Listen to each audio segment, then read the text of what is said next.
Well, what's up, everybody? Good morning, good morning, good morning. How you doing? Saturday, May 3rd, 2025. Welcome, welcome, welcome. We're getting a little bit more excited lately because every time I play like a new game on stream, I first of all have to kind of give it like a stress test to see if I can even handle playing it long term on stream. There's certain games that it's like I might get really excited about them early on, but then it's like as time goes on, I don't really want to play them. So we need to see if this is one of those games. I have other games I might want to get back to because this is also the thing is you double down on that variable of whether or not it'll be playable on stream for me. And if you add alpha release onto that, usually alpha release games, it's like it's understandably like less, like they're not finished games. So it's like usually I might not really feel like playing them too much. But if it's a game that's like the perfect balance, especially,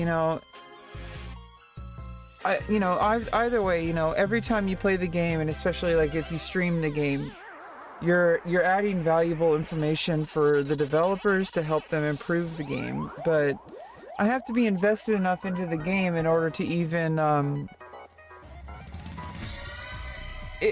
need to filter out like games that don't really like give me value.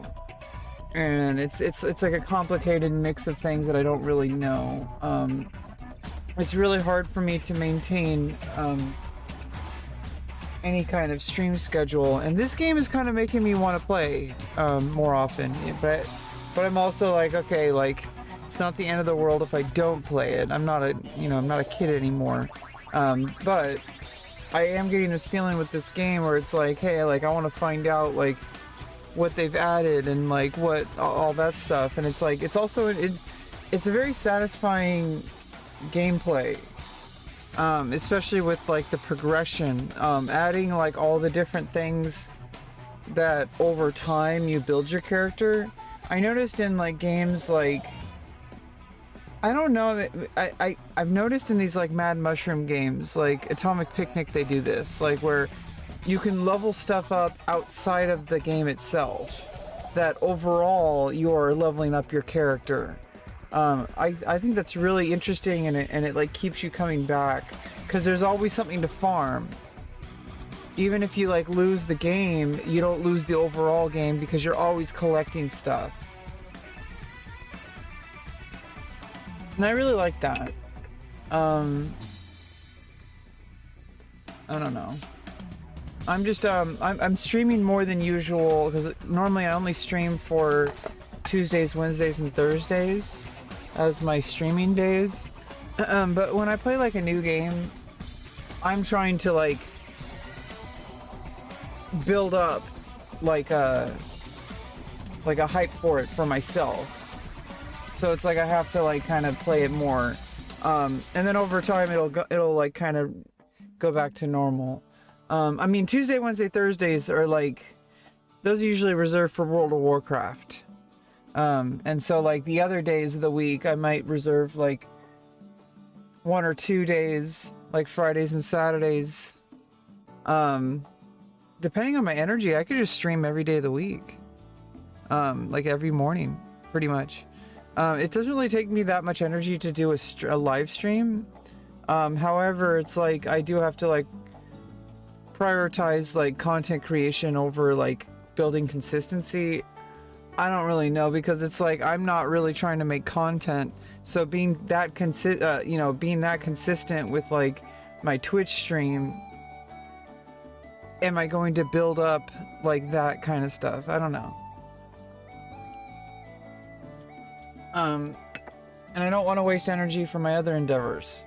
So it's like, at the end of the day, like everything that I'm doing is pretty much about consistency right now. I'm not really focused on content creation or view counts or anything like that right now. I'm more focused on like, can I show up and do the thing? And right now, I don't know, it's like it's helping me, get up and have something to do in the morning besides like just stay in bed for several more hours. Obviously I have plenty of things I could be doing besides, streaming, but it is something that is like easy for me to like put into like a daily like routine for me anyway. So I don't know. I'm having my coffee. I'm also trying to like make like discussion topics on my stream a lot like lighter. I don't want to get canceled. I don't care if the internet cancels me. I care about like, I don't want like real people to cancel me. Like like people in my real life. And I'm worried sometimes that like, because I'm so opinionated online, it's already hard enough being like autistic, but then I also have to be like a content creator, who says really like sometimes, some things that some people might not want to hear. I don't really care so much about, I shouldn't care so much about it, because it's like as soon as you start capitulating to those types of people, usually like those they won't stop there, and it's only like the tip of the iceberg with them. So it's usually like, hey, like there's probably a lot of people who wouldn't treat me like that, even if I said like the most controversial things possible, which I don't think I do. I don't think I say that controversial things online. But I do worry about certain types of people that I meet in my real life that are like, some people are like, I don't want somebody to have the power over my ability to improve my life.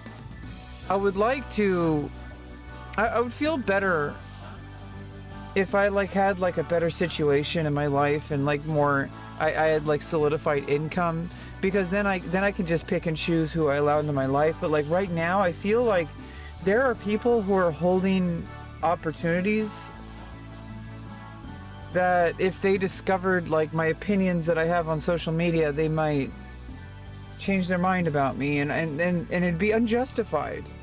And if only they gave me a chance, and like, but I don't know, I guess that's just how the world works. I am who I am. I'm not going to apologize for who I am. I think I'm a pretty good person, and I don't think that I have any reason to be like feared or judged in that way. So I don't know. I think that just like trying to find a balance for myself that balances like who I am as a person, and like not filtering out like the parts. I don't know, like I shouldn't be so like,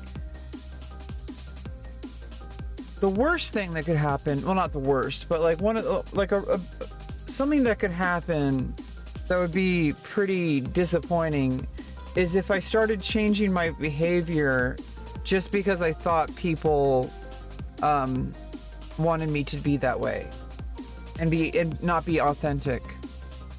Because it's like, first of all, what's even the point? If I'm gonna be doing something, stupid like streaming or something, I may as well be authentic. Why be fake? Especially when I don't have like the view count to even justify that.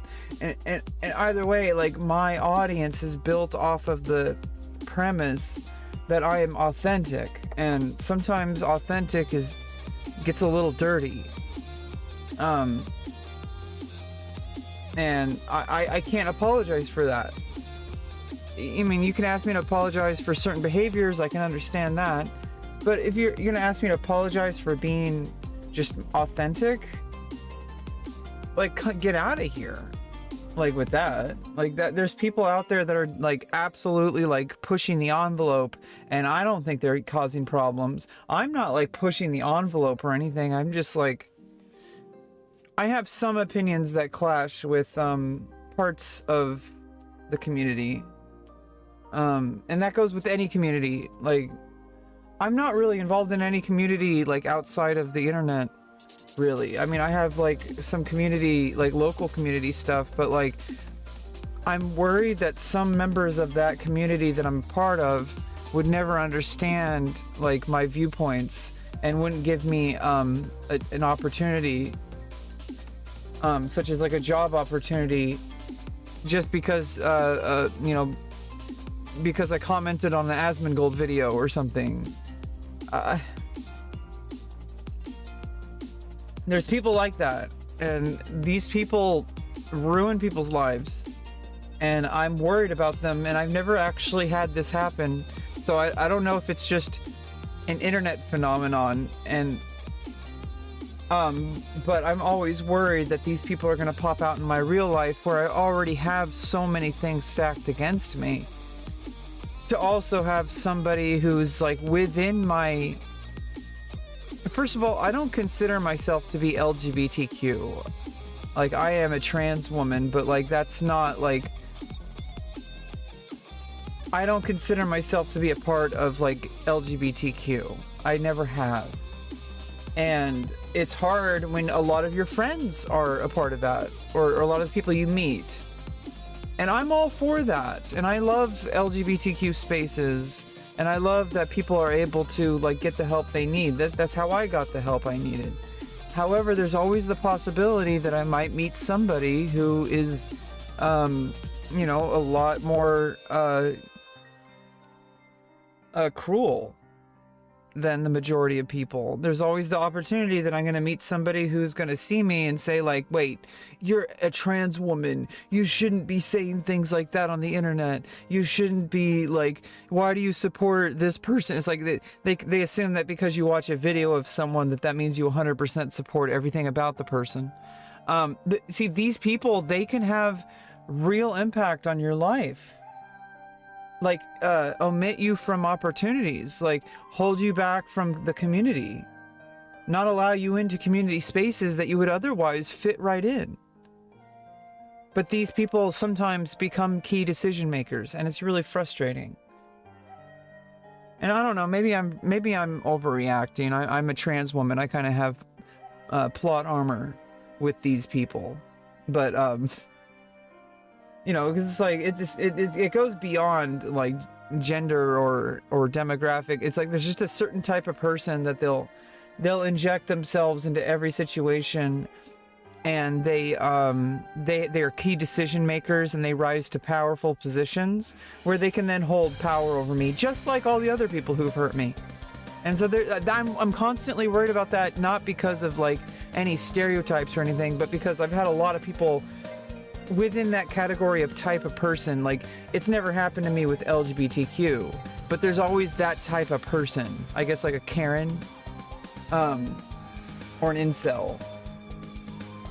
There's always been that type of person in my life.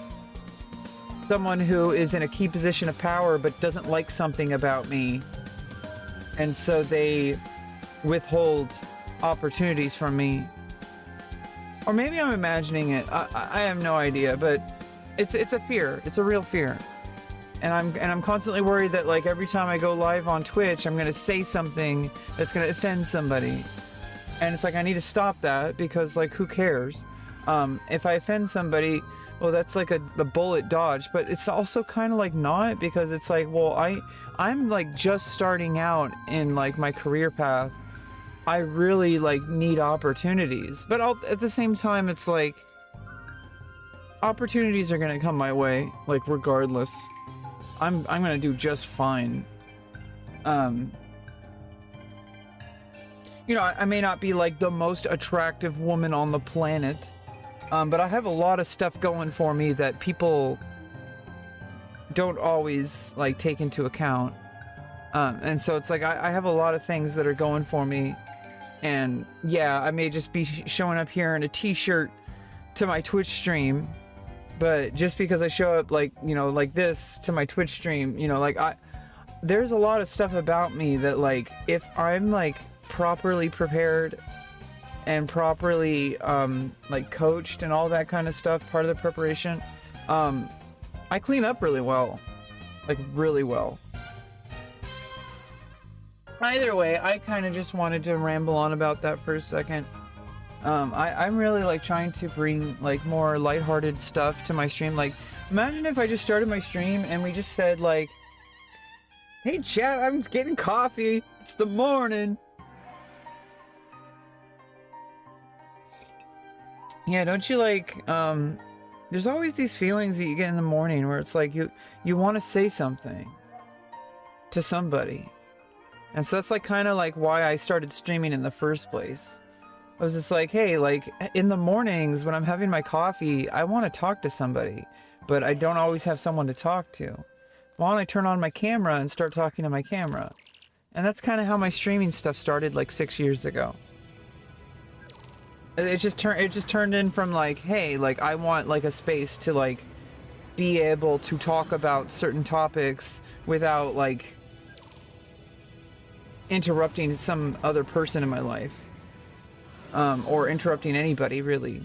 Having like a kind of a safe space, having like a safe space to be able to do that. I don't know. I don't. Sometimes I feel like today I don't feel very attractive today, so I just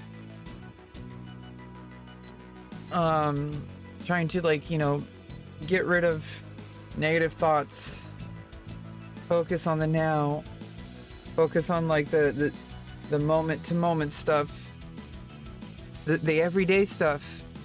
That's where I'm trying to transition to, like, instead of focusing on like all my medical stuff that I did all the time, and also the big problems, like, you know, the stuff that I'm trying to solve, like with like, you know, getting a new living situation and being independent and like financially independent and all that kind of stuff. I'm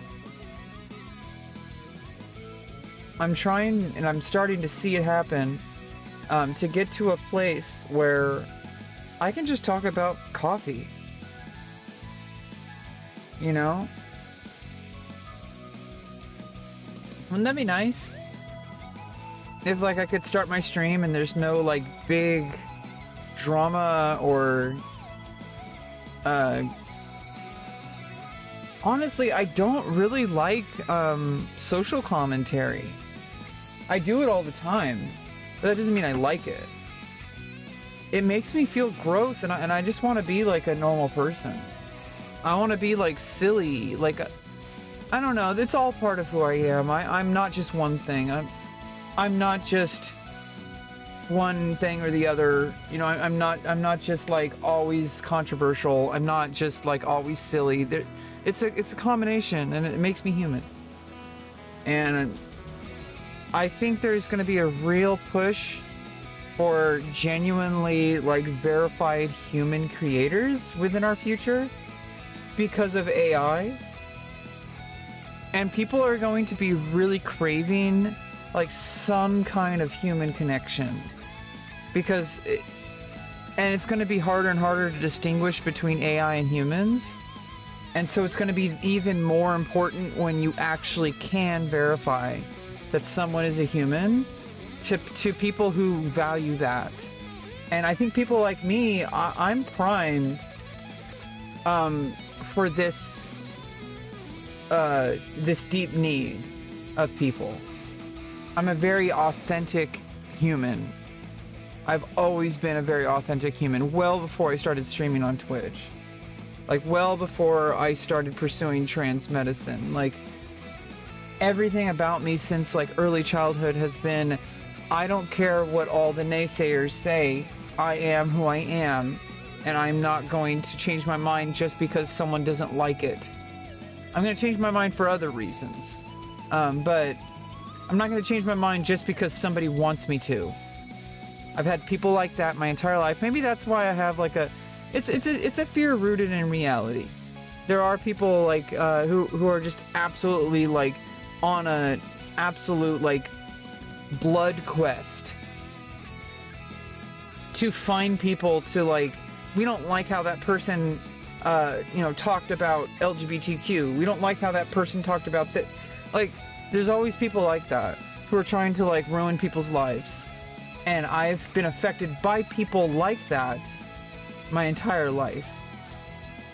And as a trans woman, I am just intrinsically a part of LGBTQ. I don't consider myself to be a politically part of it, but that's not a choice of mine.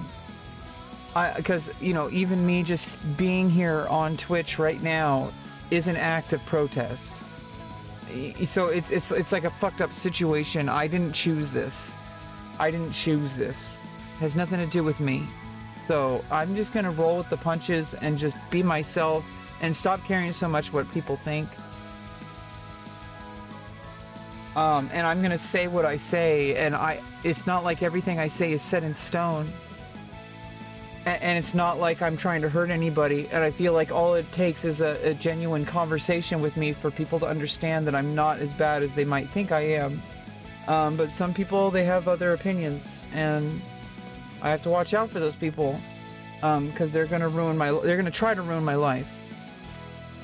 And I can anticipate a lot more in the future, especially as I get more success, because it's like, people want to tear you down if they don't like you, and I don't see why anybody would have any reason not to like me, especially once they get to know me. I can understand maybe first impressions aren't so good. I'm not very good at first impressions, but I'm really good at the next ones. Doesn't that count for something?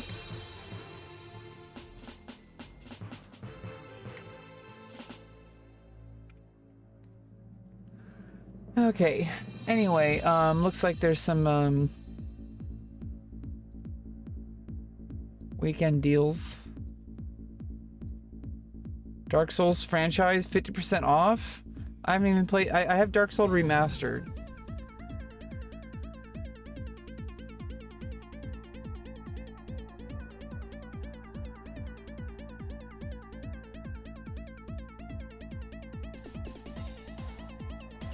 Okay, we got 8.2 hours played. We're gonna try to get this as high as we can.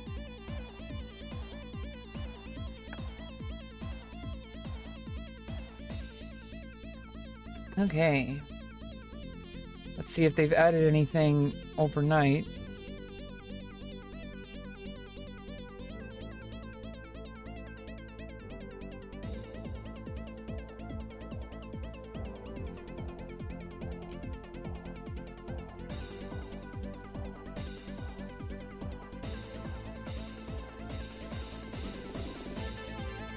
Okay.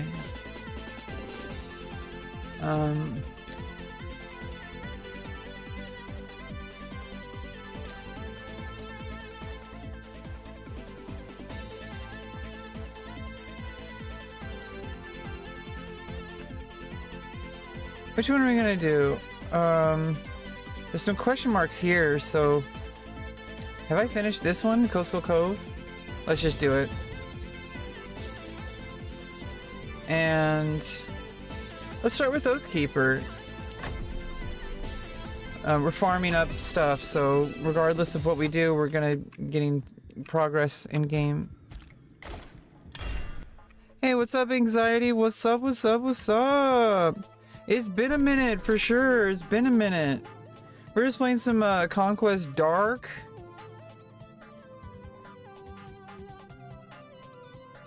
And right now we're just playing. It's like a Vampire Survivors type game. Right now, I'm playing Oathkeeper, which is basically like a cleric or paladin kind of thing. So we're picking. I'm leveling up Oathbringer weapon set. So it gives you it gives you a sword and shield, or a mace and shield.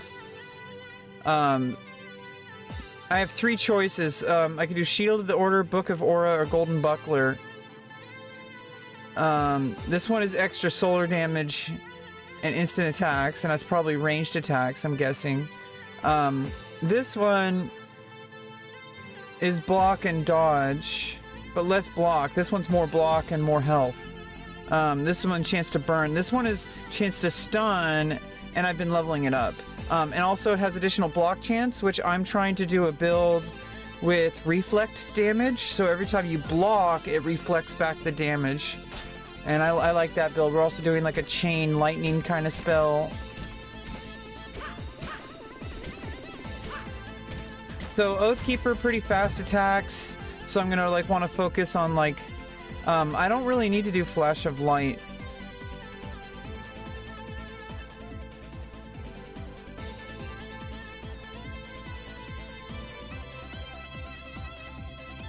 I want to start out with increasing the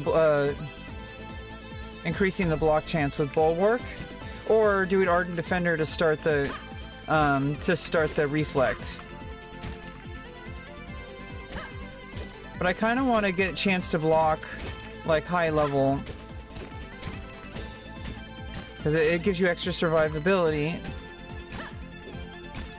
But also when I do start adding Reflect, it'll happen a lot sooner.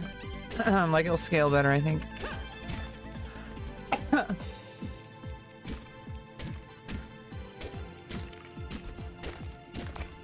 Yeah, I've been streaming, lately I've been streaming every week.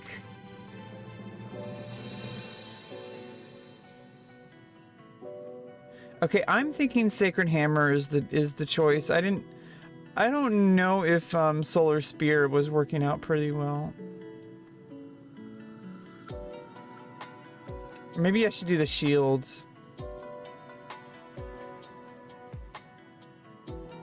Yeah, let's go with the Shield of Vengeance. Yeah, see, that's like Paladin.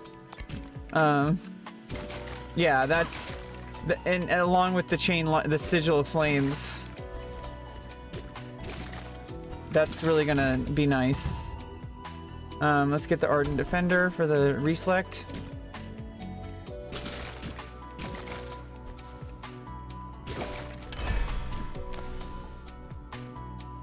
And then let's add the critical damage. Put that dick on that mace.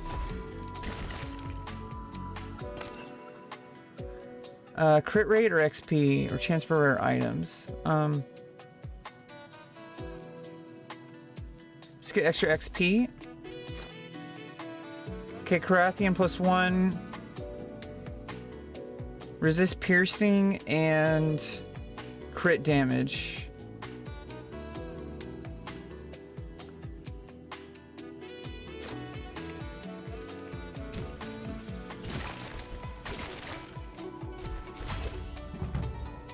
And then let's go with another Bulwark for another block rate.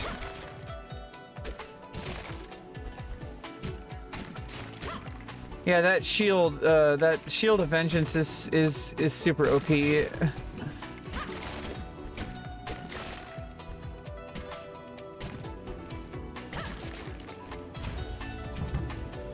And then we're getting the Sigil of Flames, and that'll stack right along with that, with like chain damage.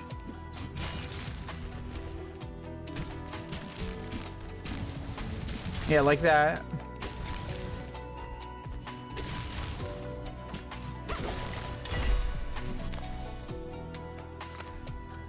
And then let's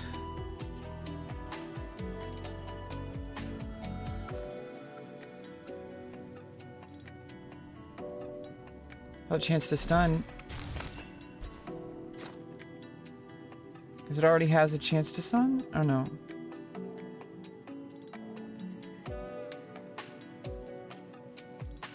Crit damage and bonus health. And then I get 10% crit for the starting the set bonus.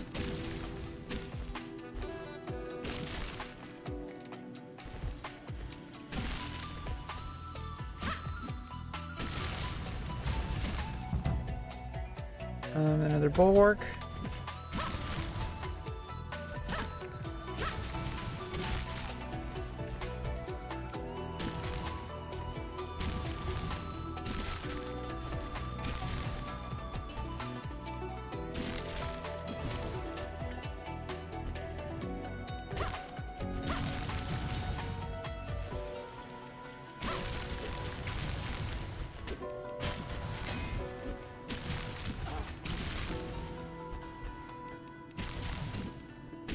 Hoping like the chill Saturday vibes.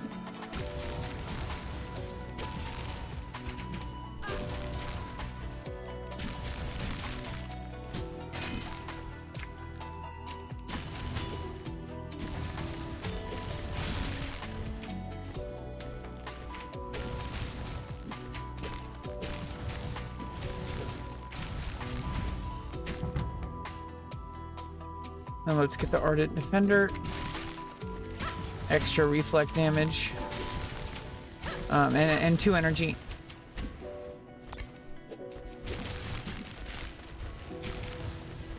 This game is still in development, so every time I play, I'm adding valuable information for the developers. A dance of shadows, a kiss of steel.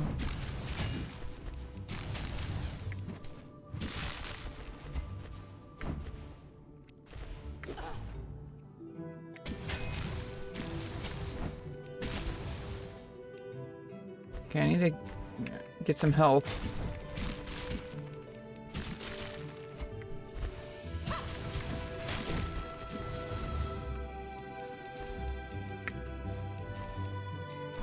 Oh god.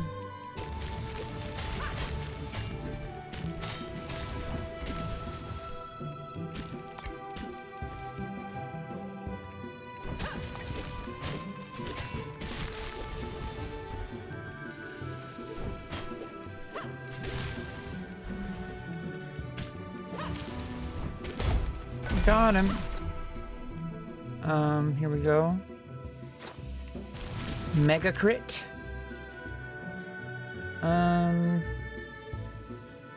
Let's upgrade the car.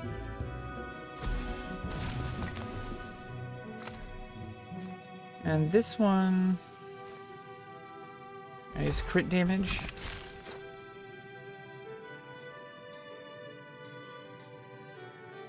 Let's try to see if we can get a silver. No, we got.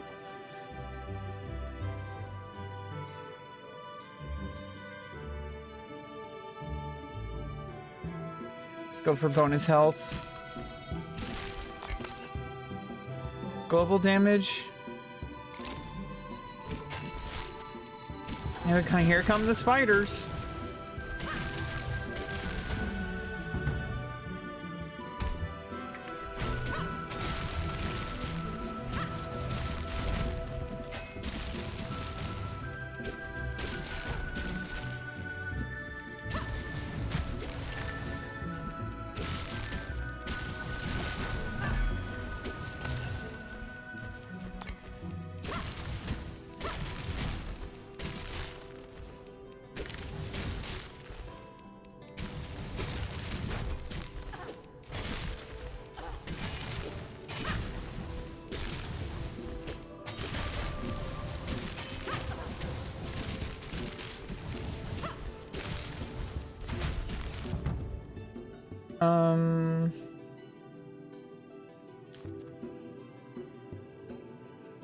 Okay, let's just go with the other Ardent Defender.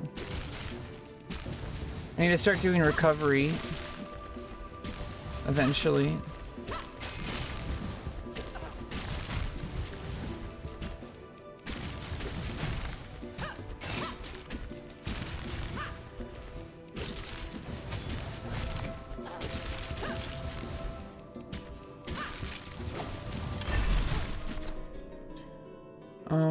Crit rate.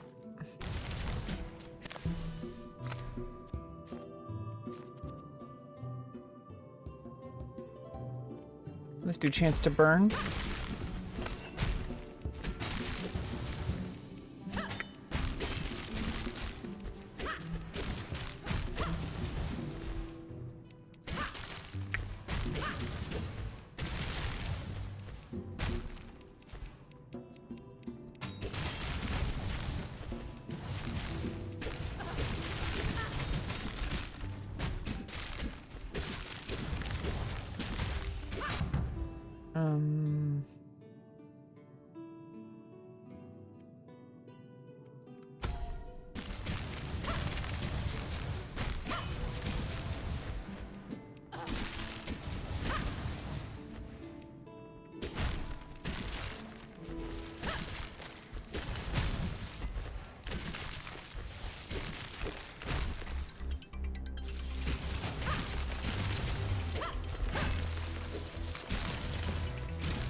Get those last soul cards.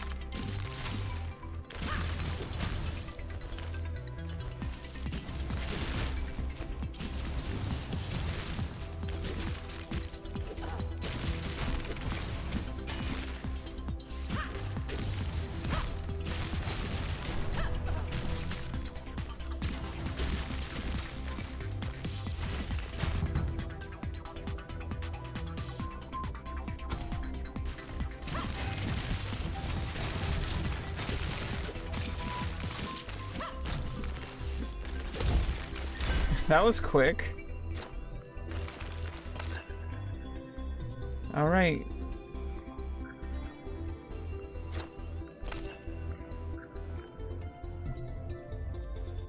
Let's get additional primal damage. Chain targets. Oh, that'll be good. Chance to stun. Let's level it up. I should have leveled up the crit damage. Oh well.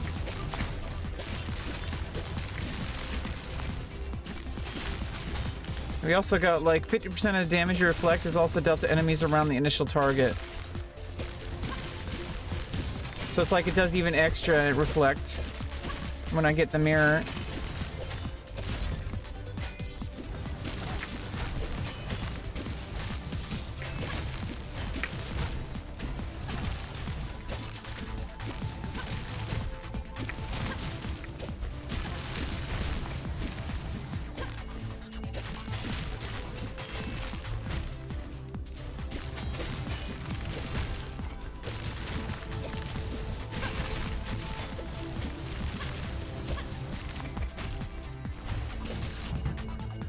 Go with another bulwark.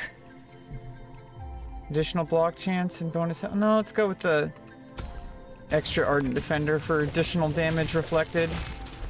Initial 5% block chance is still pretty good, but extra damage, that was a huge, it was a 300% increase, or to a 50% increase.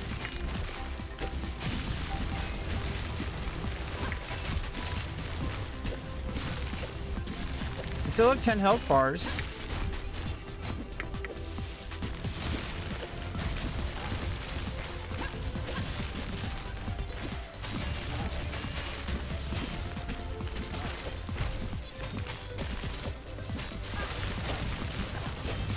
This is crazy.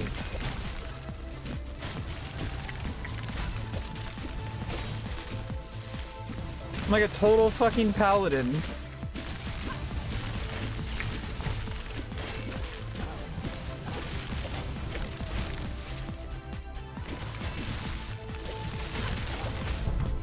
It's crazy. We did it.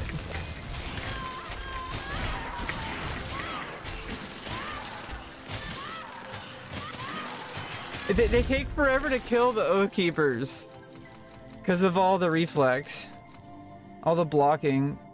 Yeah, we got a bunch of stuff. Let's go. New location. Thieves we unlocked a new class.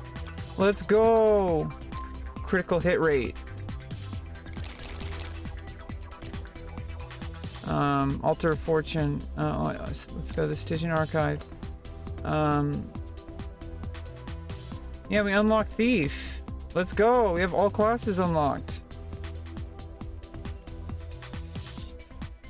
Let's see what we can do.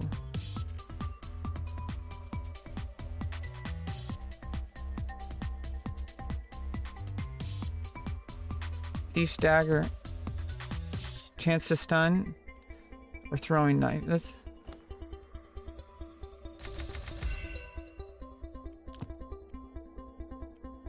And then let's see, the Fan of Knives or Shadow Strikes. We're gonna do Shadow Strikes, I think. You still play WoW? Yeah, I do. I play WoW every Tuesday, Wednesday, Thursday at least, but I do play throughout the week. I'm almost level 44 warrior on Night Slayer. It's just this game is brand new. It's an alpha release, and I want to like really like give this some play.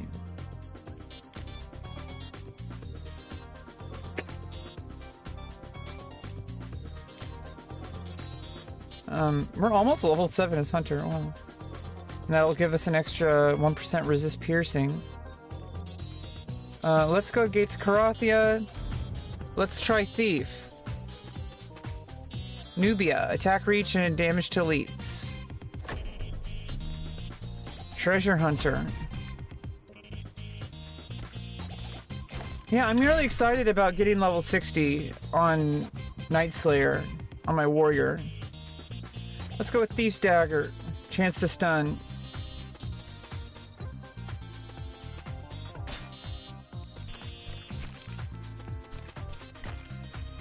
Stab, stab, stab.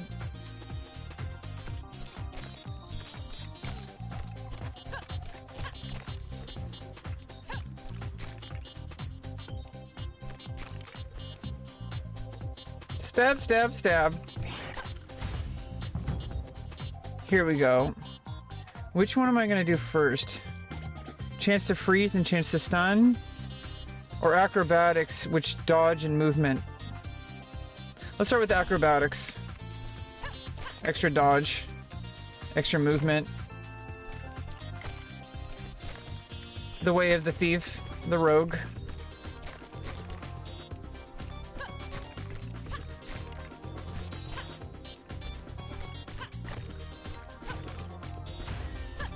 Let's see where we go. Shadow Strike.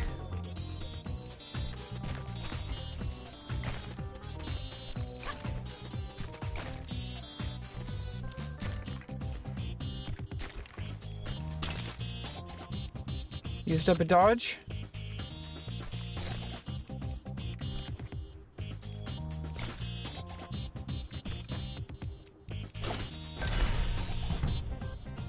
Attack speed. Yeah, let's do extra. Yeah, crit rate. And then need crit rate. Silver chainmail.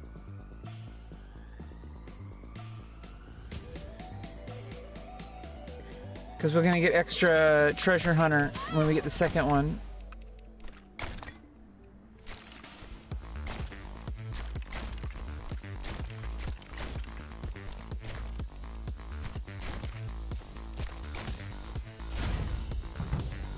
And let's go with acrobatics. Now we got 3 dodge charges. And 3 movement charges.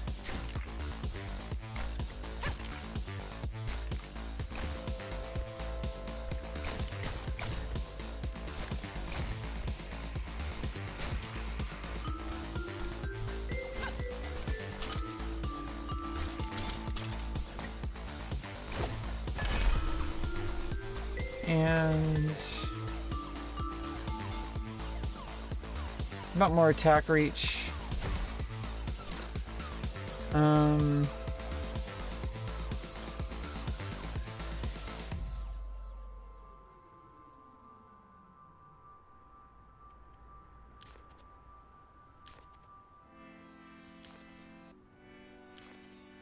Come on. Oh, we got global damage.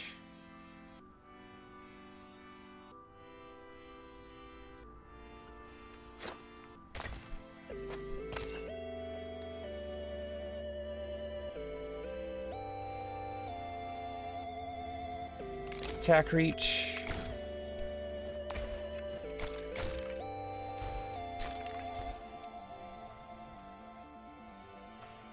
And I'm bleeding. Uh-oh. Okay, so we need a pass ability. Quick strike or counter throw?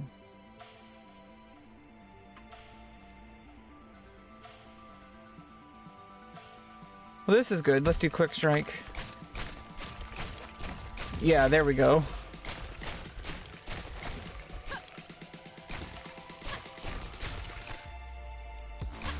We need reduced bleed rate as soon as possible.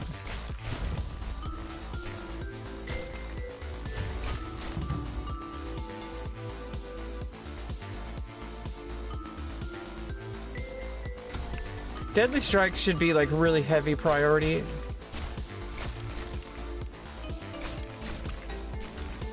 But that, at least 2 in acrobatics is probably good. Get those extra dodge charges. And movement charges.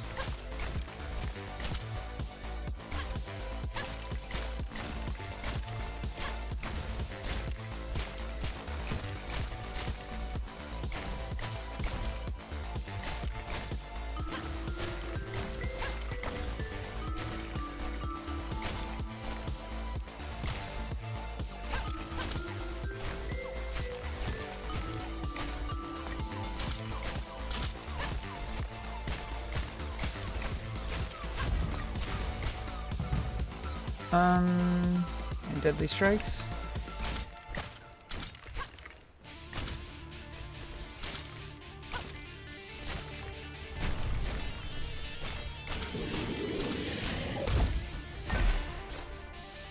Band of Primal Power, Mega Strikes, Mega Crit. Crit damage. Let's get primary attack ability damage.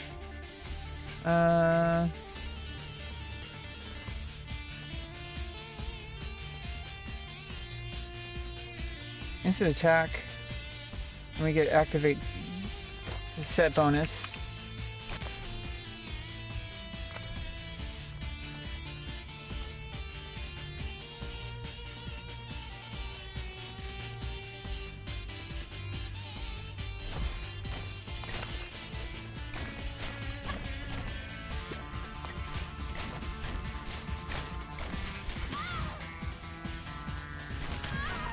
Oh, I'm taking damage.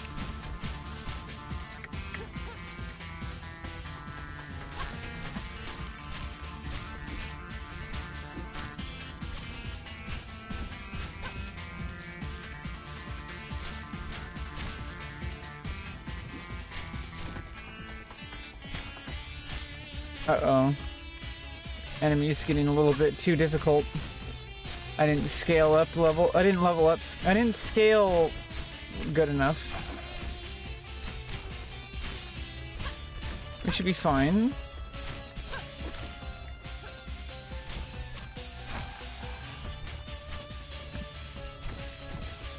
Just tough it out.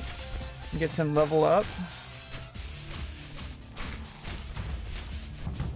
And Blade Dash. Dash through enemy units, dealing 300 to 500% primal damage to them, gaining up to 2 in dodge charges. Okay, cool. Well, yeah, this...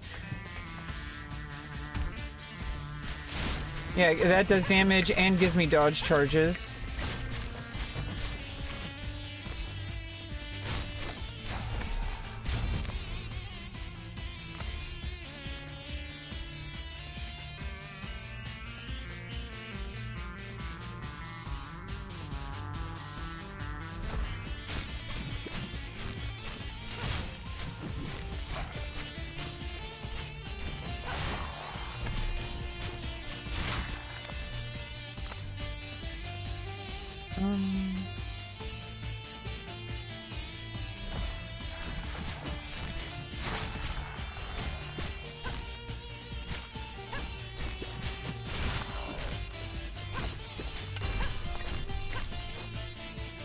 Silver chainmail.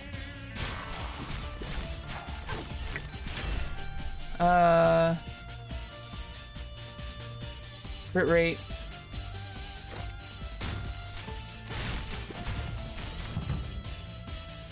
Deadly strikes.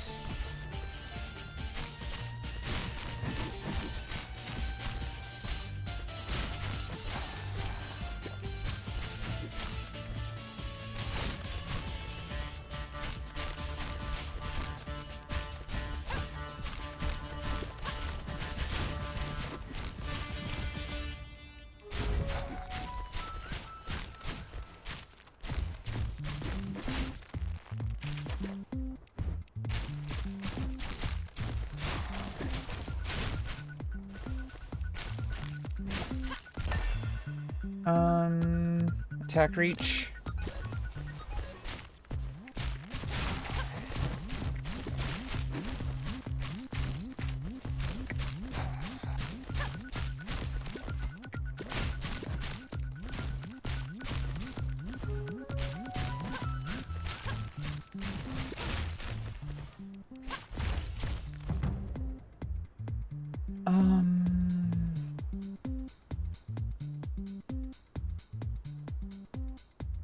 Get some more acrobatics. Additional movement charges and dodge charge.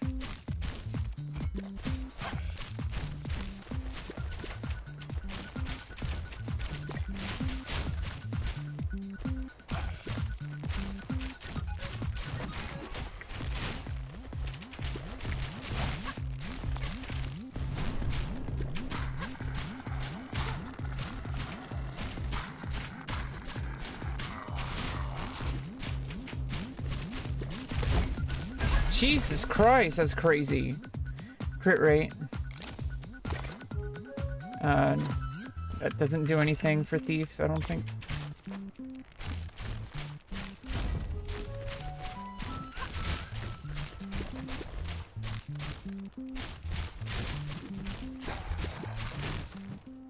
Basically, lots of dodge charges, and using that ability to, you know, just plow through enemies. Get some AoE damage, short range. That seems to be the Thief playstyle.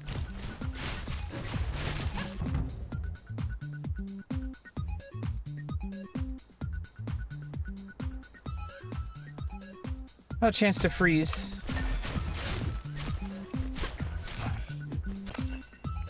Global damage.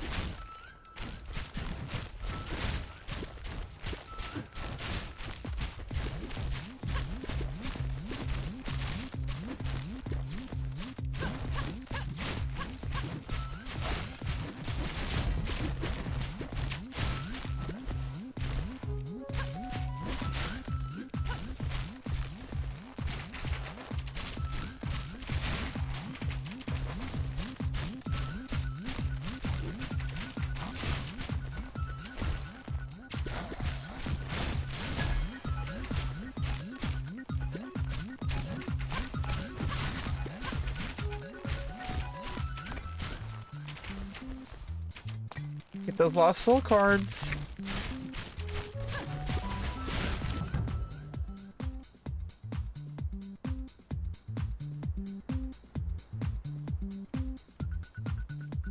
Get a small recharge rate for those movement charges. 10% faster. And more movement speed. Got a red soul. Nice.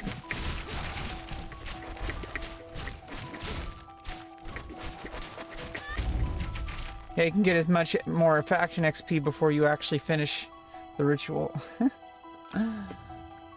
Cool. What do we get for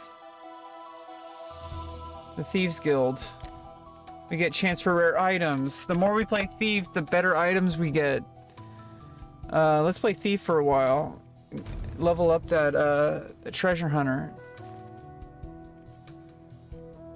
Attack arc, attack speed, attack arc, all resistances.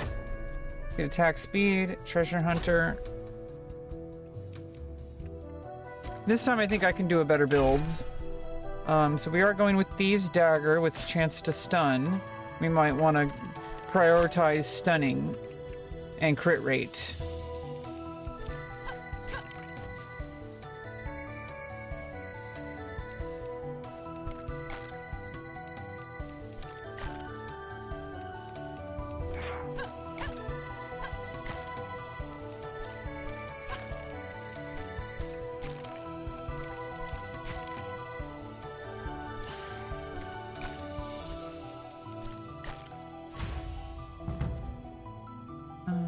Definitely want acrobatics, additional dodge, and movement.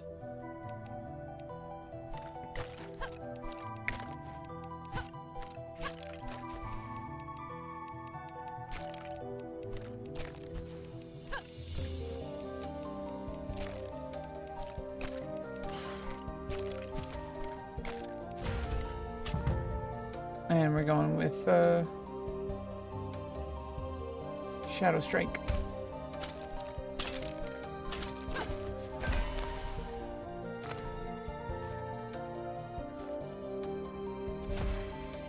Dick daggers.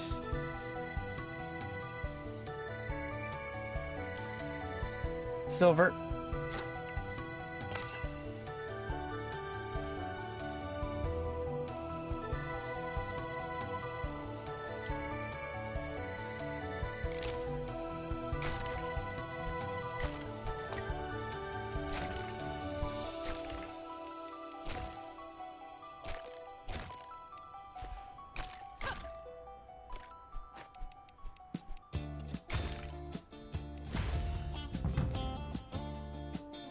Okay. Crit rate. And crit damage.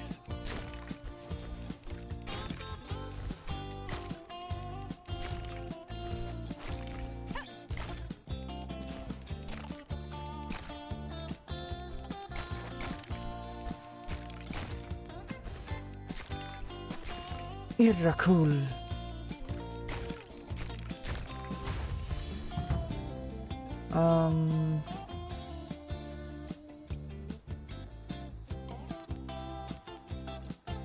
Another acrobatics.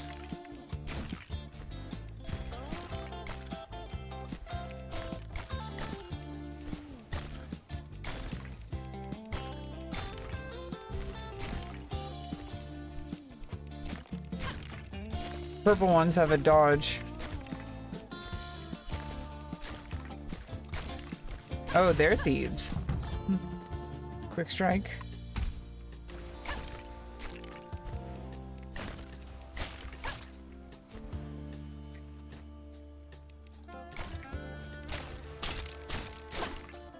That was quick.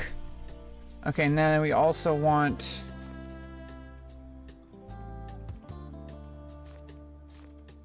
chance to stun. Because it stacks with the, already.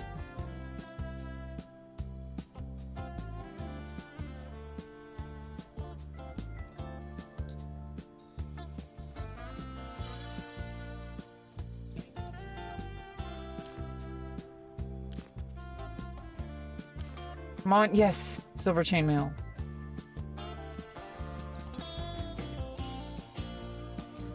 Movement charges or dodge charges. Attack speed and movement.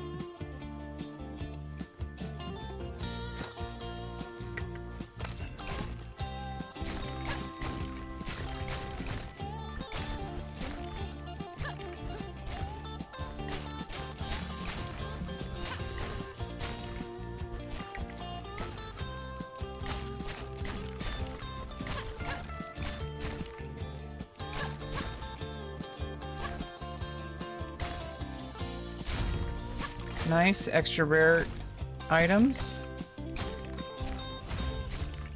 Every time we level up the Thieves faction, Thieves Guild.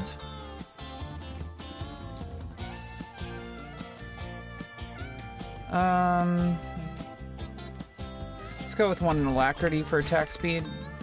I don't want to waste a reroll.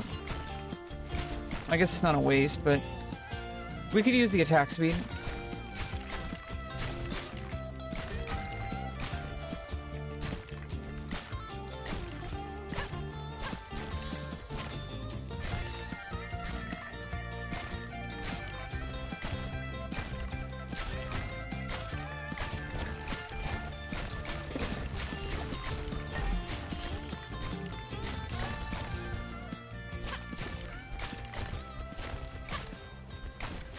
I missed a soul fragment over there. Crit rate.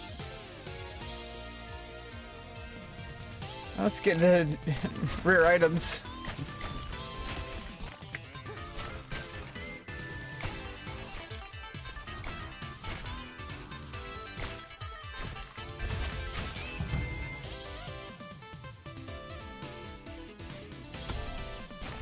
Okay, 3 out of 3 acrobatics.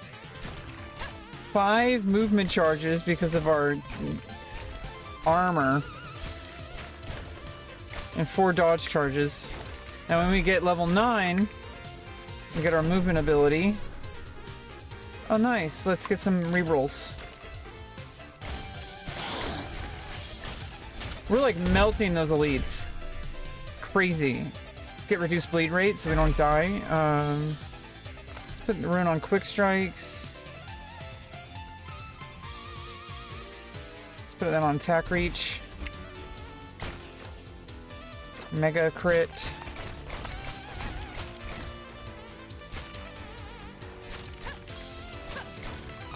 And global damage.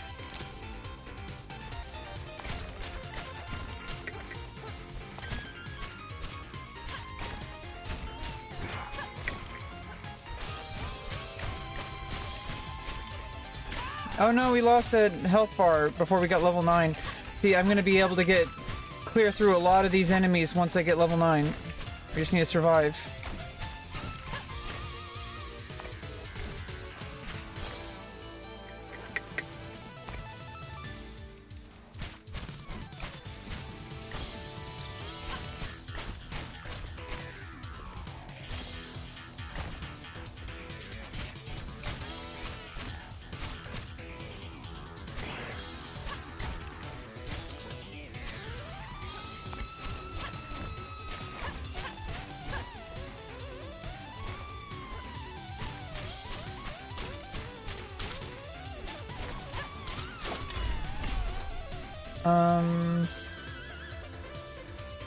Reduce bleed rate, bonus health.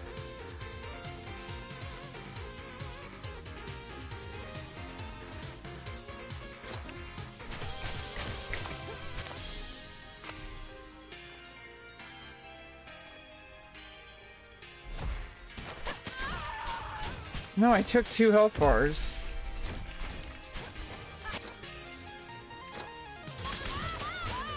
Oh, come on, I'm dying like crazy. How did I lose that many health bars?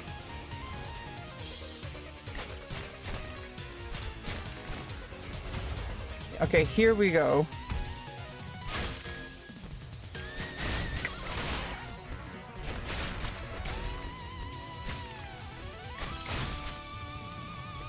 There we go. Now we got big damage.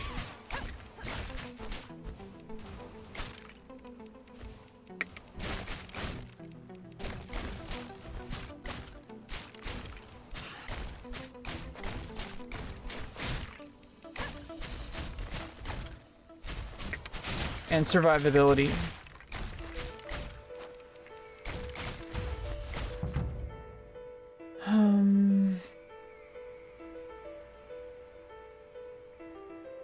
Yeah, movement speed and charge rate.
Here we go.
Jesus!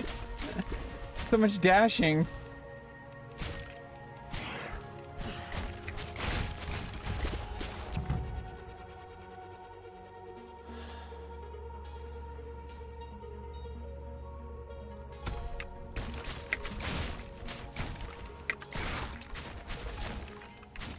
Yeah, that recharge rates and movement speed.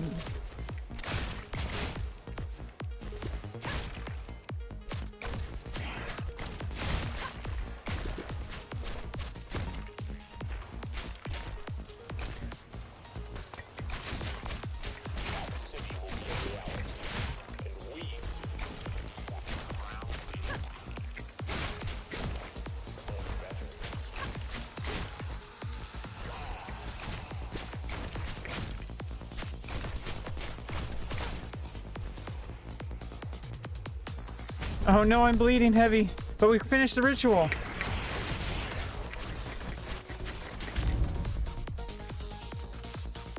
We finished it.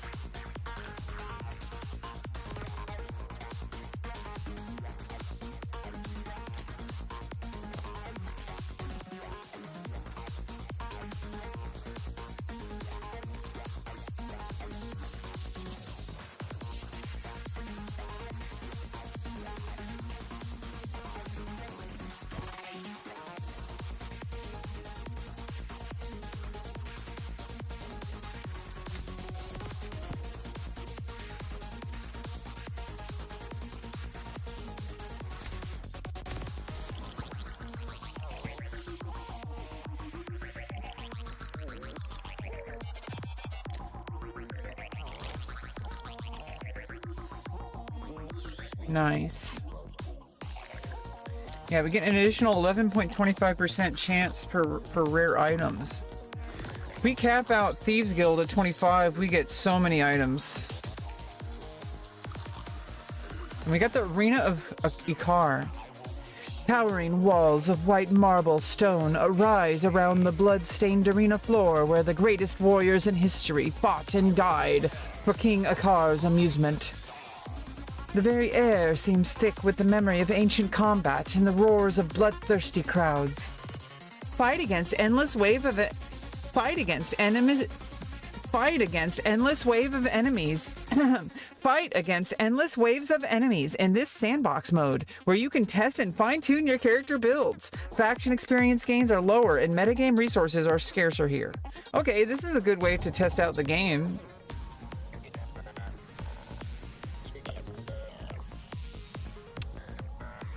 Let's do some hunter, for example.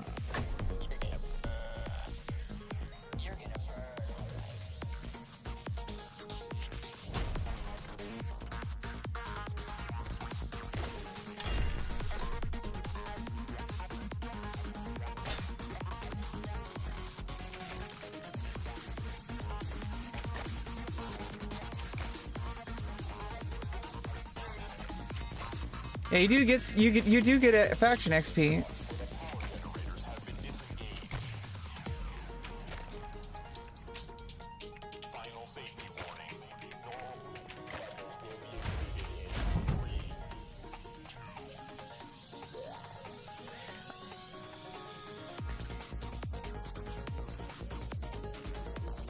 I think we're gonna start with Alacrity for Hunter.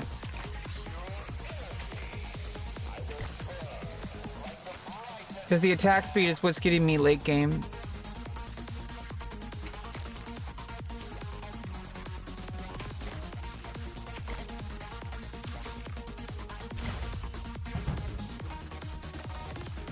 And then we're Frost.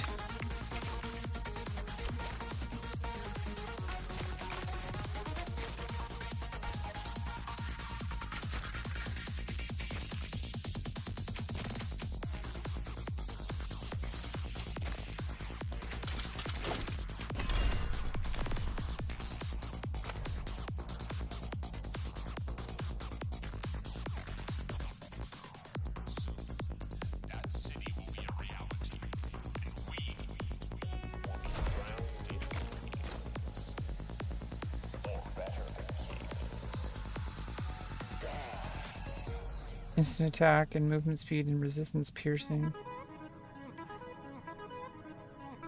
Let's go with the crit rate and instant attack and movement speed.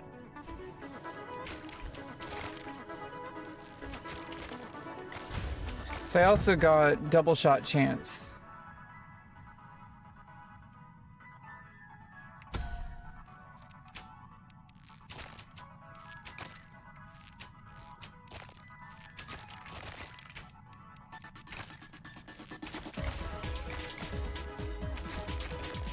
Oh yeah, we need piercing as soon as possible.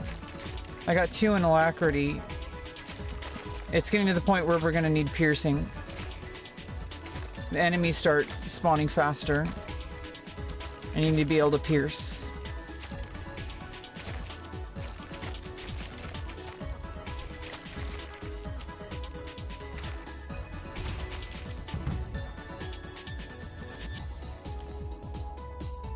Aim shots.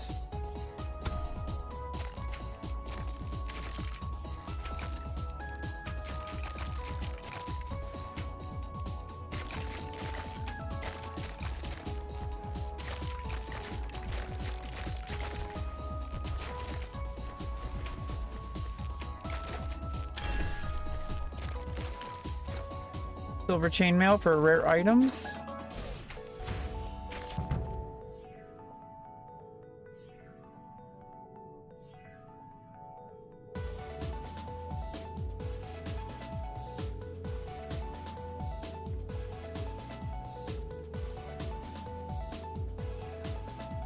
Yeah, I think we're doing concentrated shot. Uh-oh.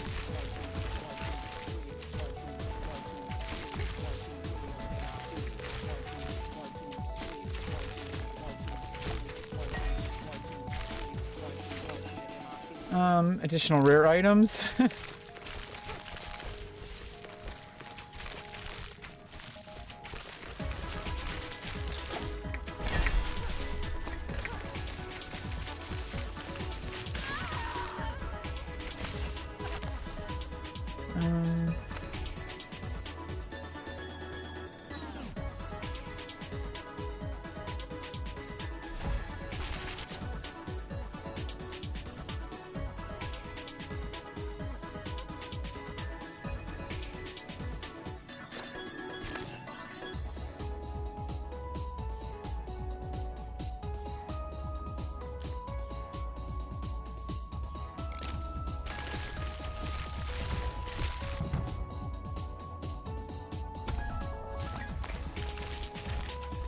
Yeah, aim shots is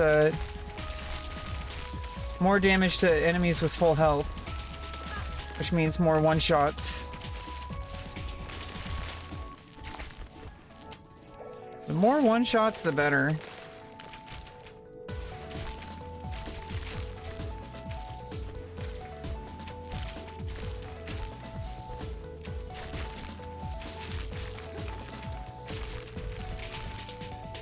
The jumping spiders. No, no, no. Don't jump on me.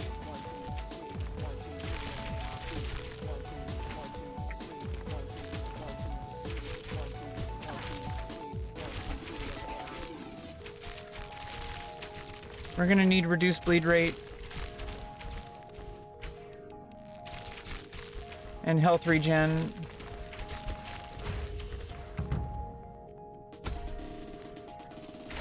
Next to armor, we need to get reduced bleed rate.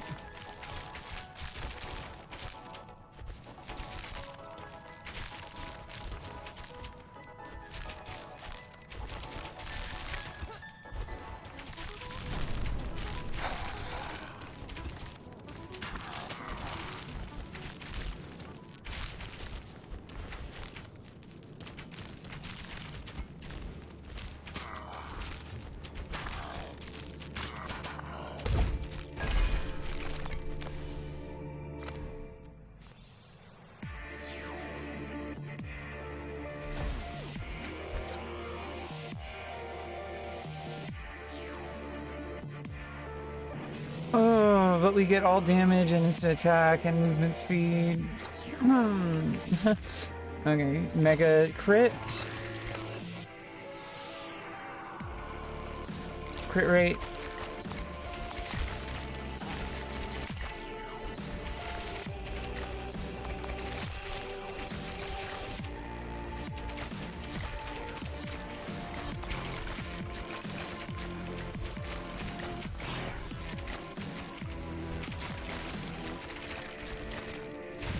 22k damage. Disengage.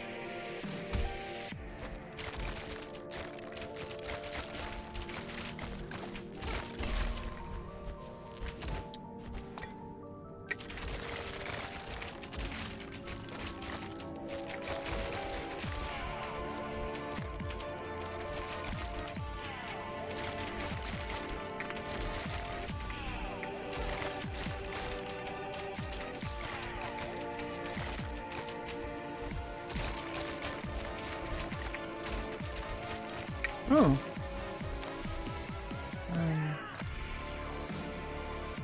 Oh, oops. I didn't want to skip. I was trying to go back. I'm stupid.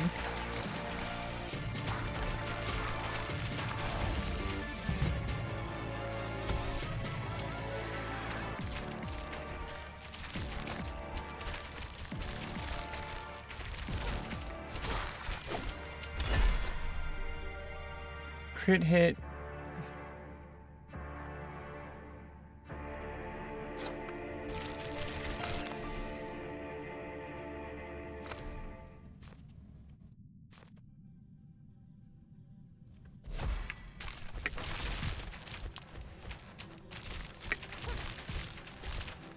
Yeah, now I can stun with disengage.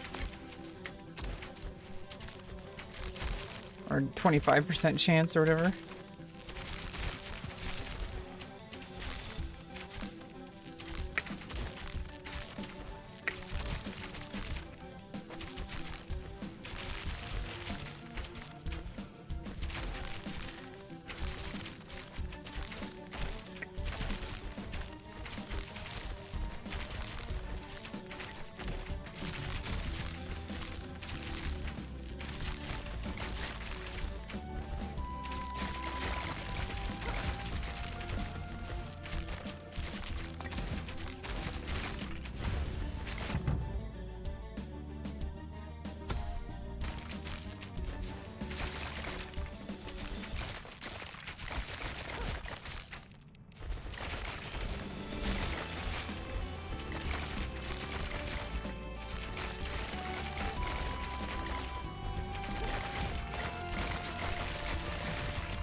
Kind of go with elemental. I think elemental mastery, burn and freeze.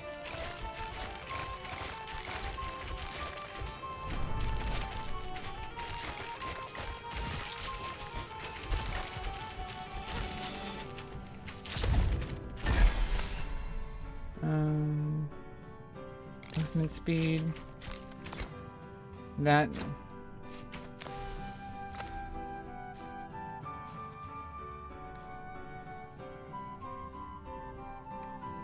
Yeah, what about Odo? Damage to burning.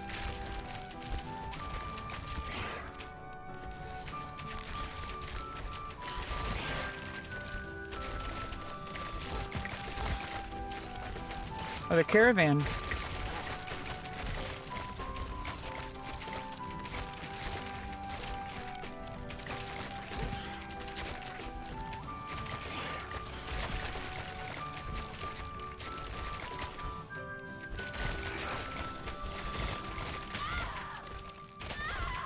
Oh no.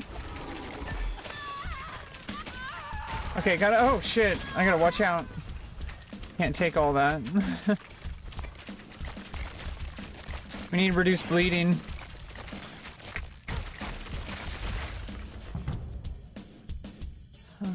Oh, you didn't finish out aim shots. I thought I did.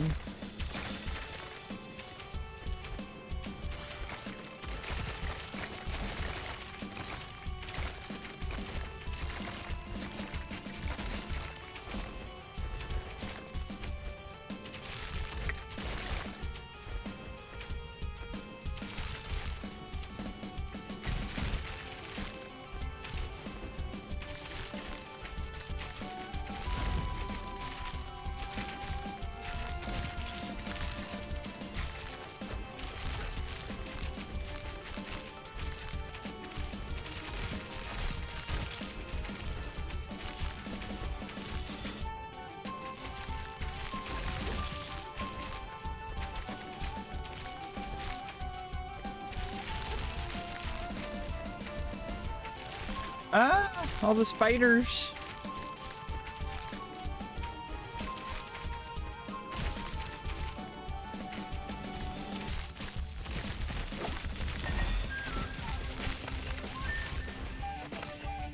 Reduce bleed rate.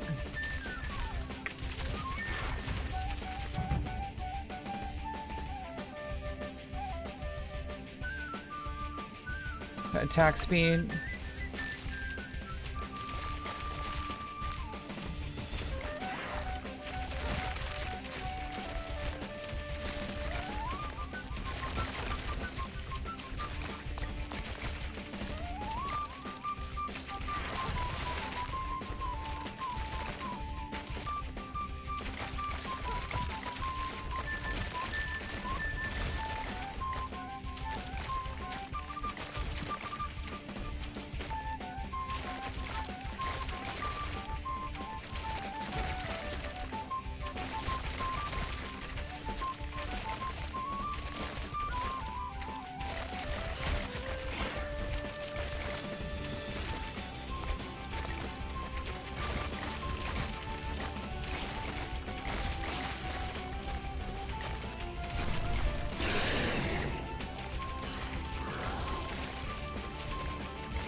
Uh-oh.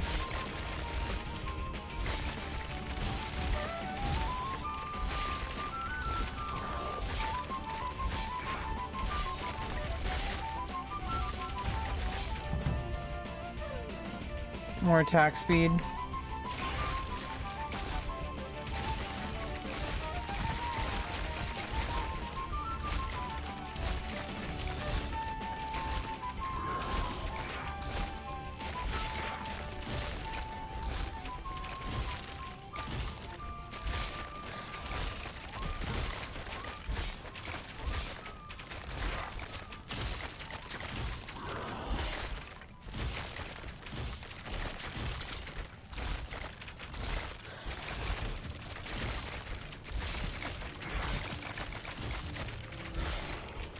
Jesus.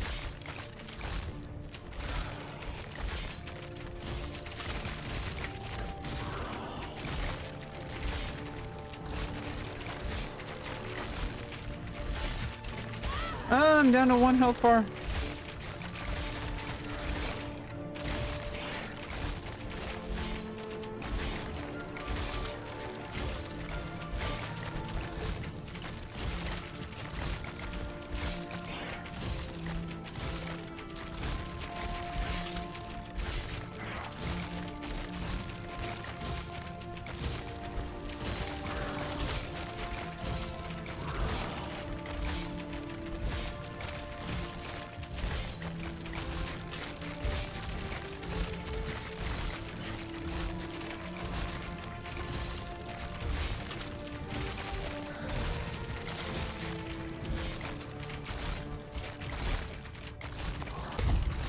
Okay. Barrier.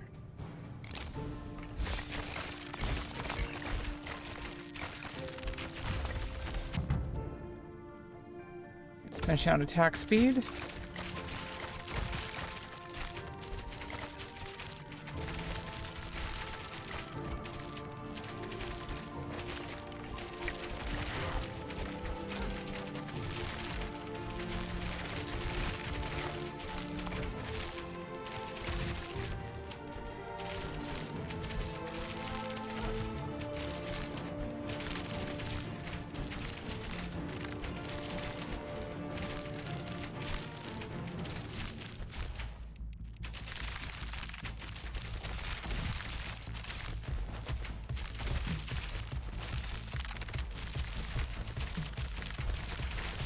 Jeez!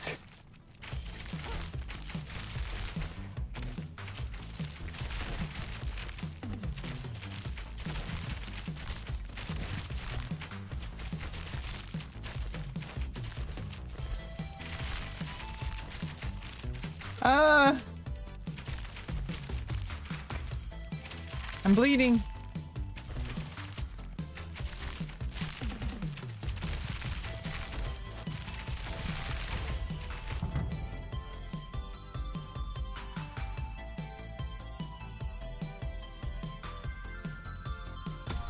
Okay, another more chance to elemental.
Bonus health.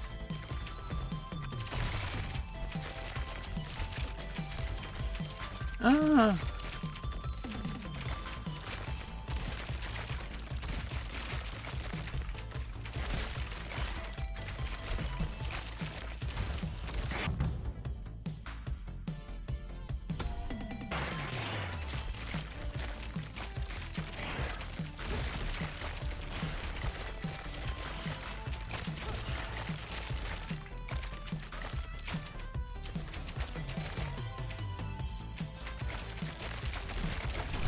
Oh shit. Multi-bosses.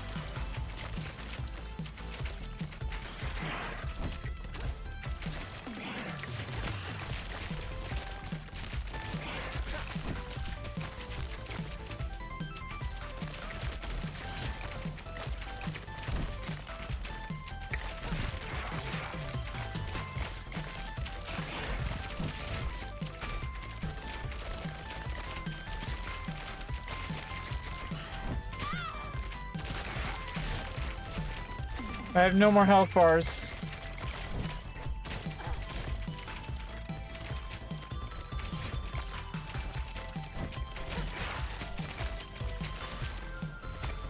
Soul cards. Try to get as many items and faction XP as possible before I die. Hopefully I actually survive.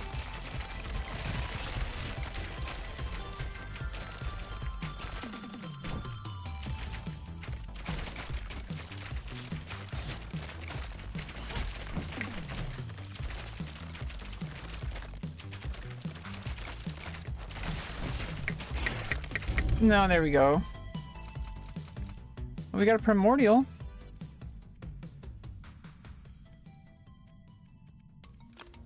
Yeah, the arena is interesting.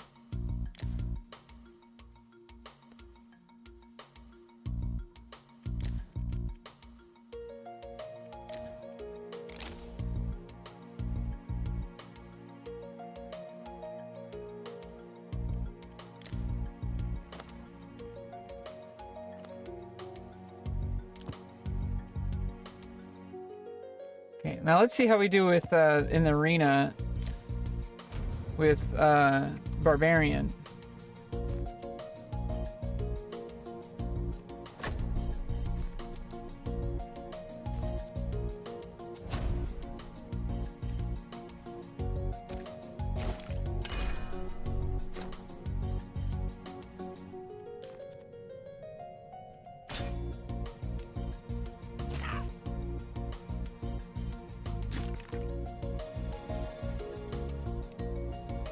Got 3 runes now for Slayer's Blade.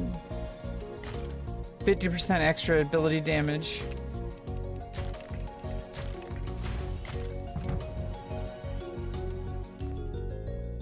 Rampage.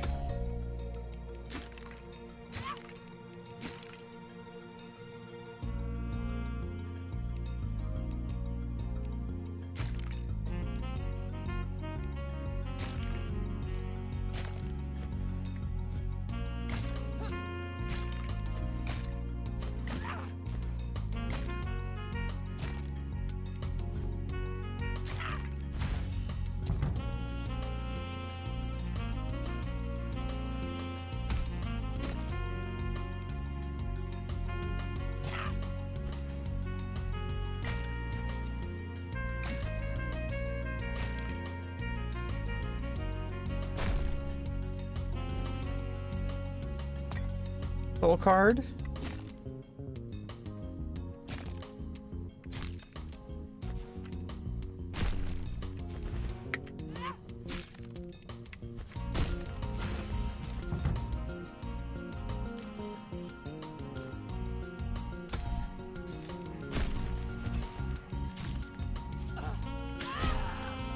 Oh no, we lost a health bar already?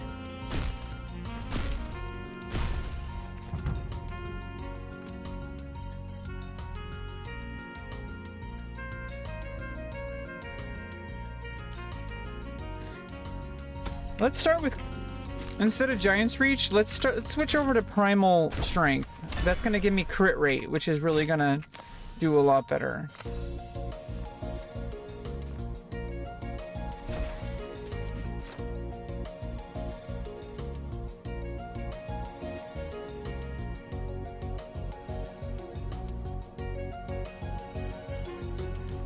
Ooh, silver chainmail. +1.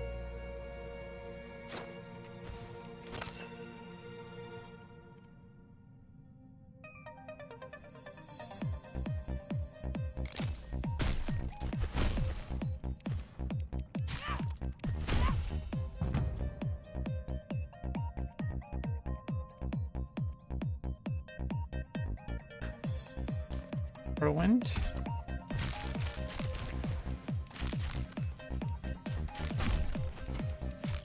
Hello, what's up, Bakdol? We're having some coffee. We got some coffee. Now I have to chug it because it's cold and you mentioned it. I hadn't finished it. What's up, my friend Bakdol? How you doing, Ryu? We're playing some Conquest Dark. It's still an alpha release. We're doing a kind of a test mode arena, or just sends like a whole bunch of, like, I think infinite waves after you. So it's a really good testing ground for each of the classes. Right now I'm doing Barbarian, the one I have most leveled up. But what we need to finish the coffee.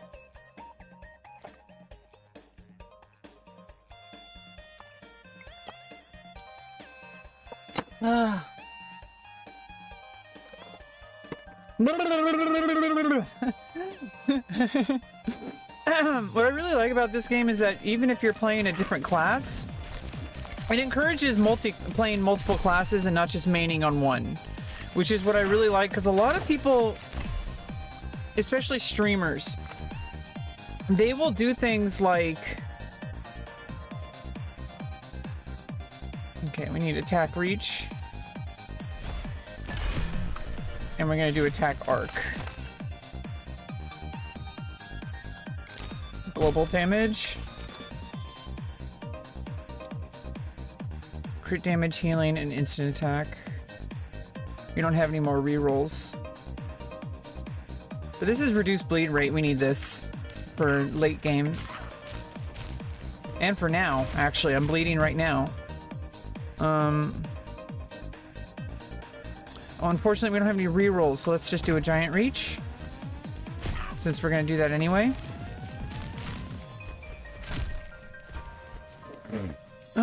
Yeah.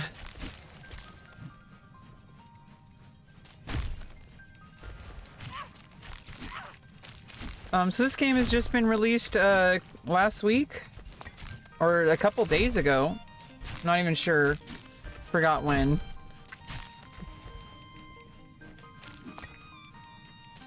And we're already kind of I'm really liking it. It's really enjoyable to play on stream.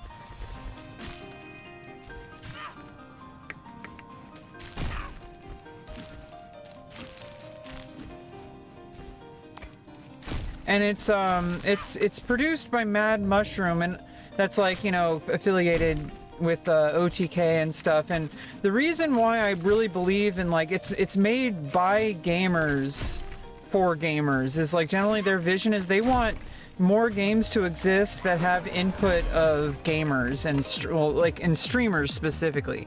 Because you can't just have a good game, you have to have a good game that people enjoy watching. And I think that's actually, like, really important.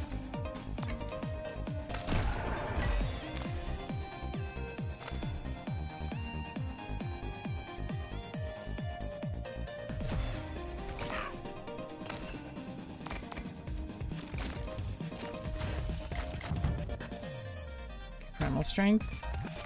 More crit rate.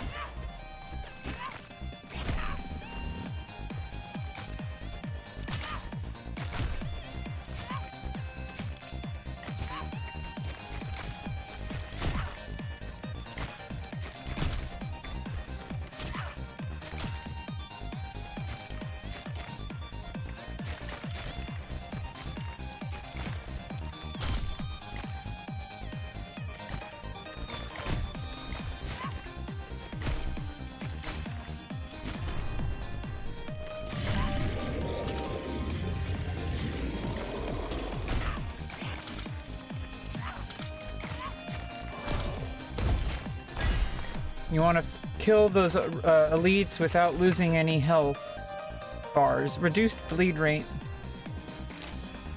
That keeps you alive.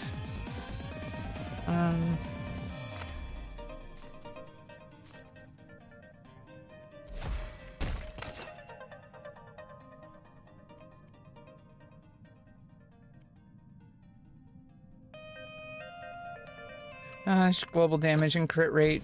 We don't have any projectiles.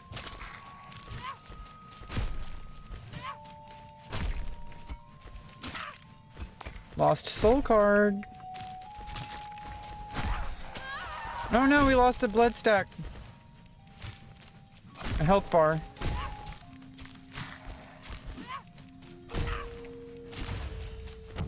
Okay, now we got leap. Bam. Now it's GG. And we got the mega crit. Got our artifact.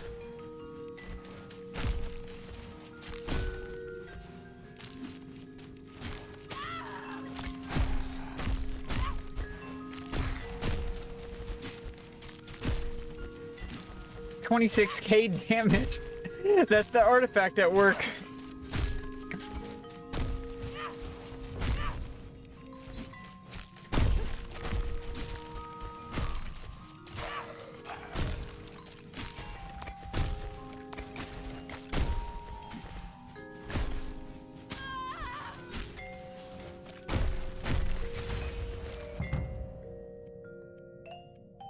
Get a bloodthirst. Silver chainmail. Crit damage.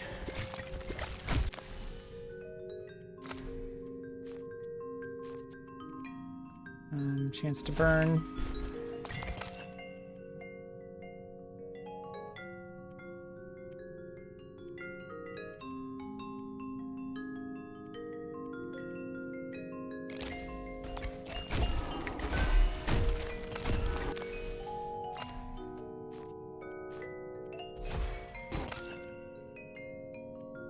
Global damage.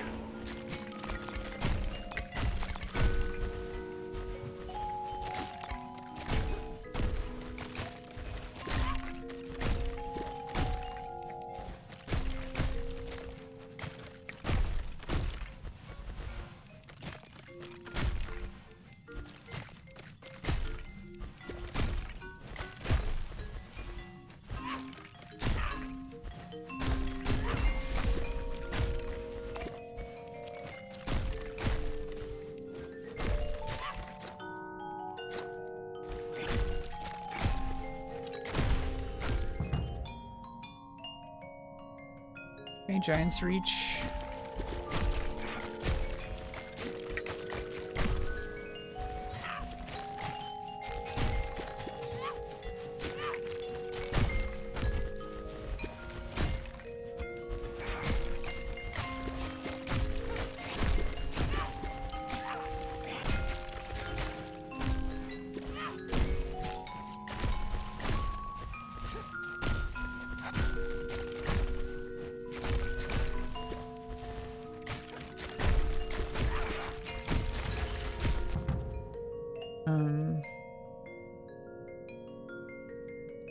Yeah.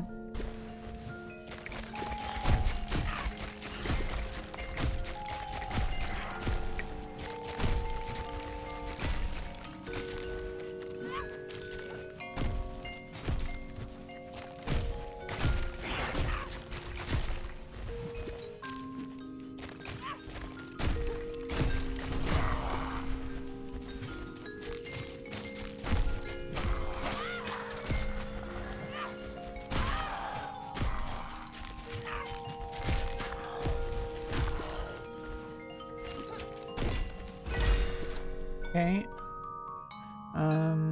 Healing.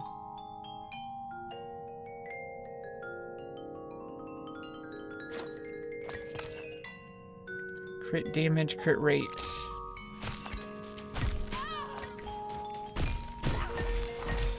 Oh, that was like a 20k damage right there. We need more rerolls.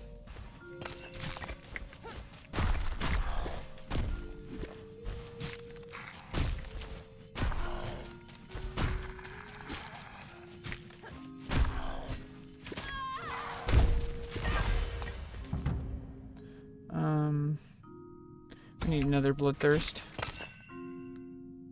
Bonus health.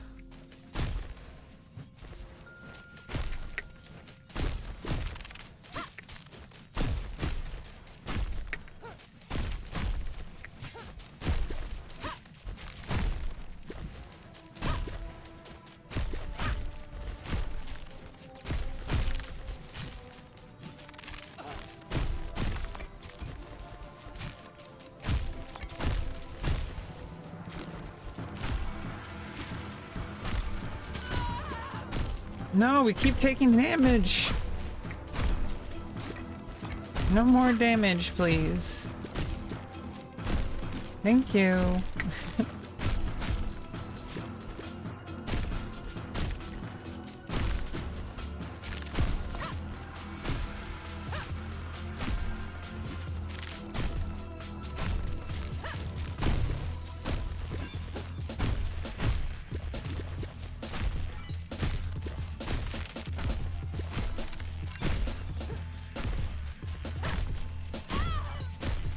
God damn it, we took another health bar.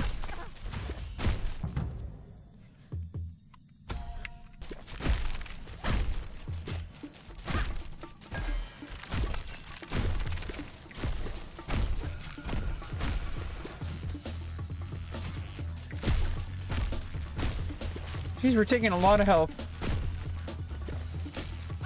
I mean, a lot of damage.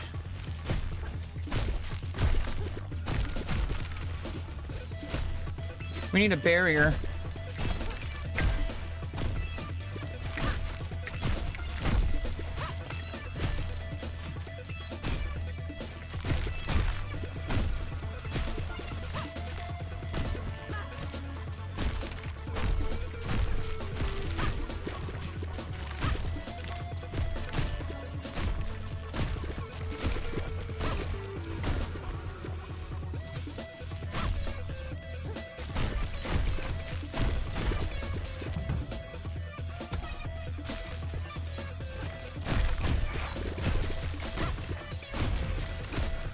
Jesus.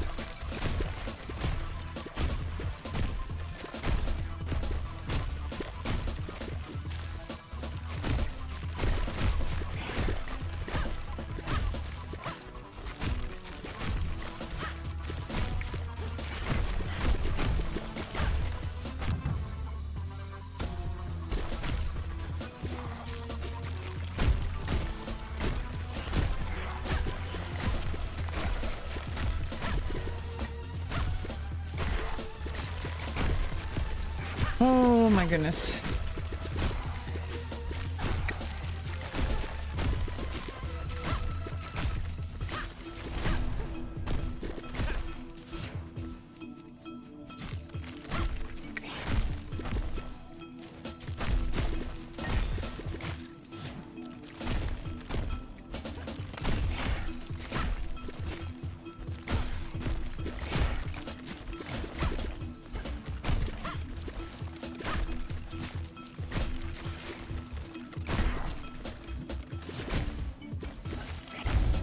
We died as we leapt.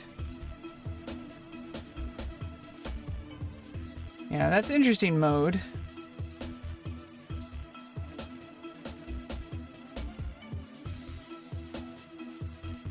Are there any more places to unlock? Yeah, over here.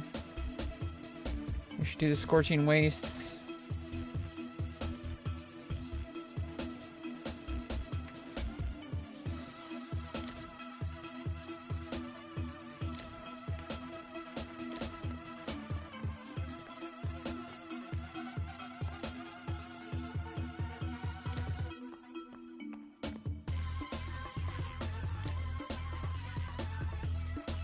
The Scorching Wastes. Nice.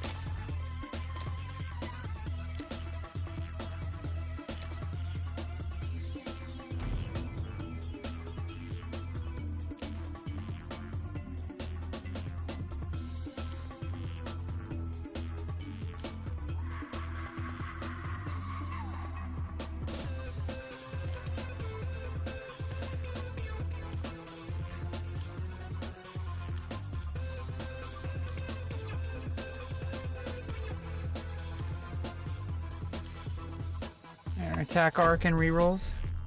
Treasure Hunter.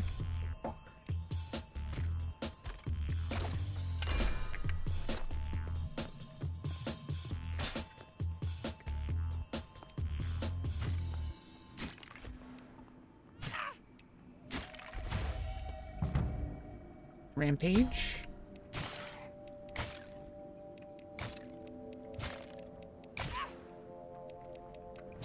Lily Hazel. Welcome. We're playing Conquest Dark, just doing some play testing while this game is just released.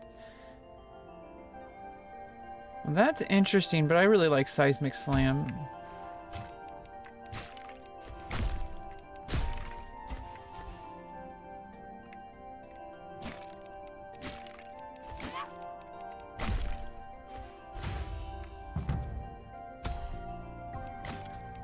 Okay, we got our movement charges, Rampage capped. Next, I think we need to go for Bloodthirst before we do Primal Strength. Because I'm going to get a lot of that crit rate just from armor and stuff.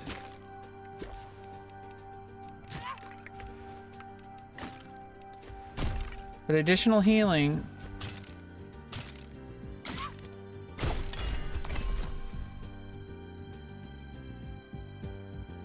we're gonna need silver chainmail, and then our rune is gonna give 50% crit rate. So that kind of early game, we're gonna be able to make up for the Bloodthirst, the levels in Bloodthirst. We're gonna make up for that with our rune. Nice, another silver chain. I didn't even read it. There was 2 silvers. And then we go with Whirlwind. Yeah, attack speed is also really good in general. So the crit rate, by the time we get Bloodthirst finished, then we could do Primal Strength. I don't know if I'm doing the Giant's Reach anymore. I think the crit rate is better.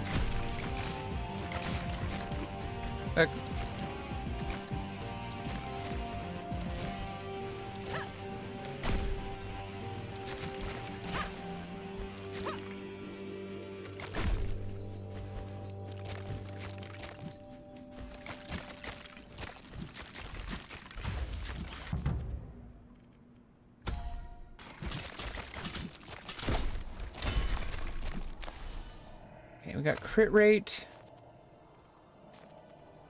and attack reach,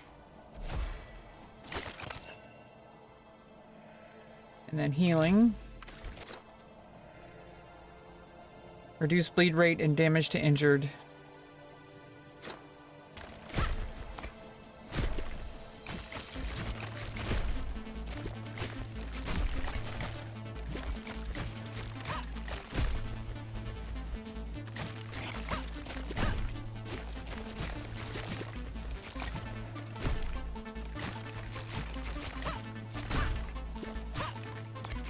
Get those lost soul cards, make sure to pick them up.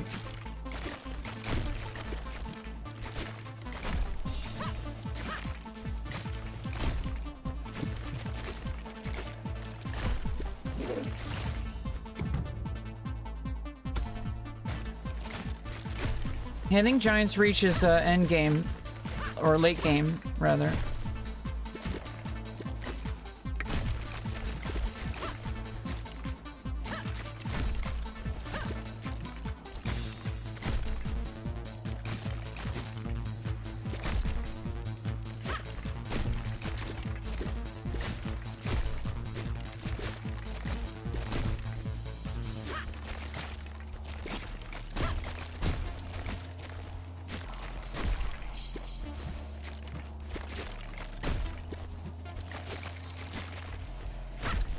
Lost soul card.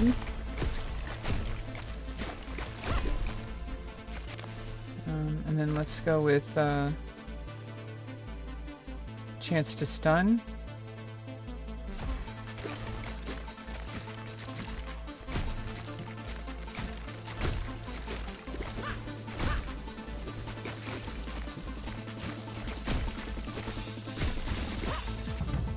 Leap.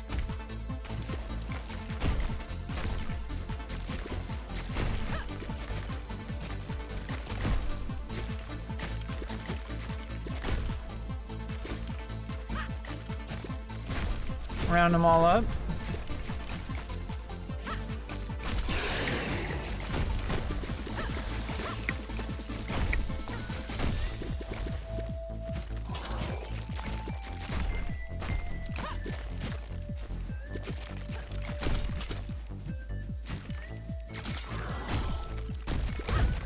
That was quick.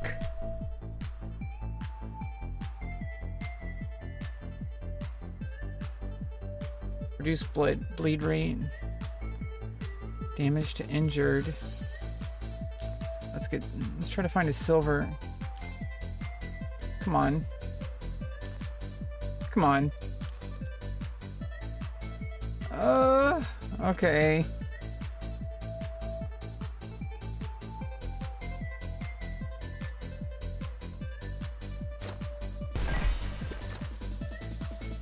Mega crit.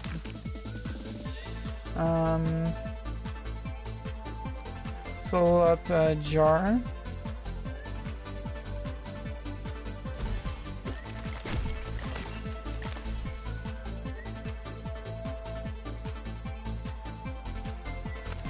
I think this.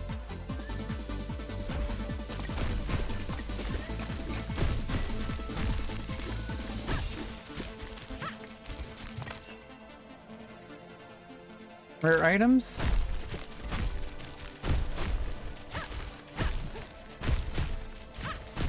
I think I already got 2 silvers. Bloodthirst.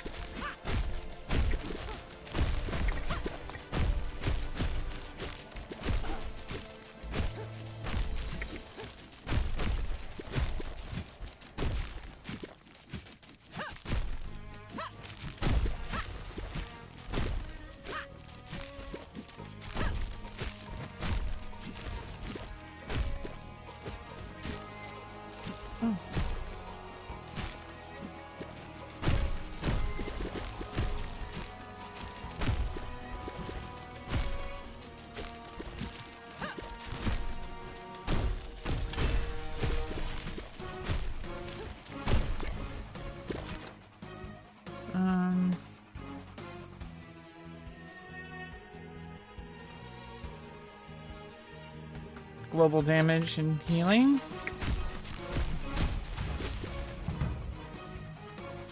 Ugh. Okay.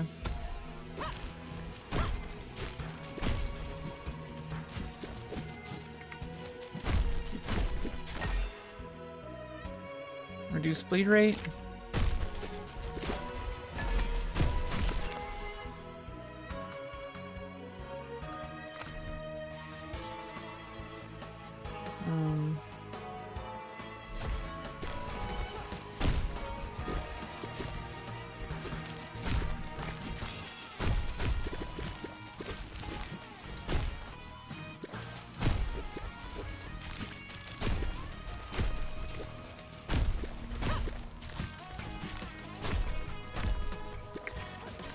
Hey Randy, thanks for the follow. Welcome. We're playing some Conquest Dark. It's a Vampire Survivors type game. Basically, a horde of unrelenting enemies attacks you, followed by some, like, you know, super strong enemies, like boss, like elites. And you basically got to survive all the way to the end of the ritual. And after that, you know, during the whole time, you're collecting items that and experience for overall, you know, multiple classes. There's Barbarian, there's Hunt. I'm playing Barbarian at this moment. There's Hunter, there's Thief, there's Oath Keeper, and there's Acolyte. So basically, this is a warrior type, like Barbarian is like a warrior, hunters, like a ranger. You have thief, which is a rogue, and then you have acolyte, which is a mage, and you have oath keeper, which is like a paladin. So basically, you're coming up with a build. Every single thing has a different build. The game is still an alpha release, so everybody playing the game helps. Everybody it's an early play test. So it's available on Steam, the public play test. So give it a whirl.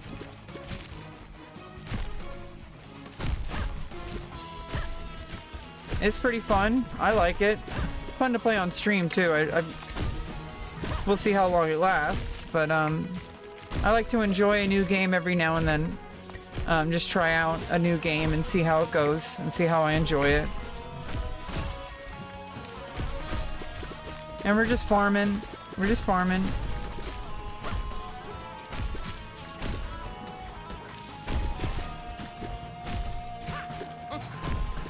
Ugh. Arg. Hug. What? Oh! 2 enemies at once! Arg! Ugh! Hug and ugh. Oh no, we lost a health stack.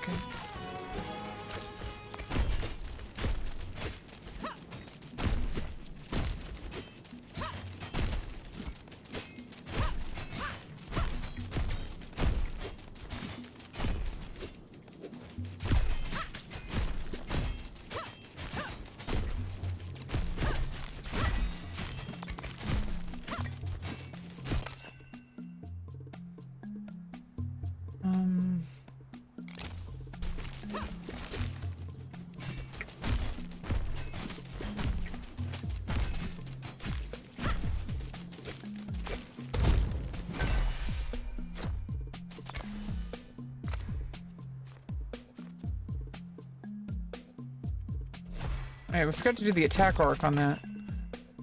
Crit rate.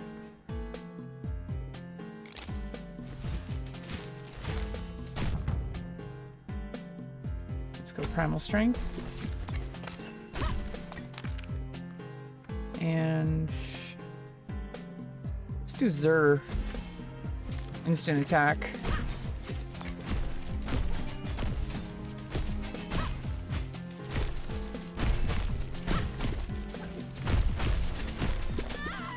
No, we're taking a lot of damage. Don't get just too distracted by the caravan.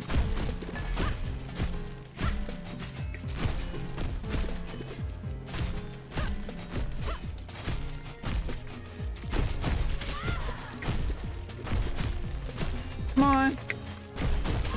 No, no, no.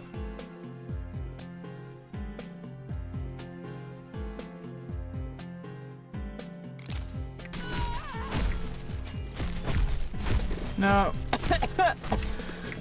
We didn't get them. Oh no.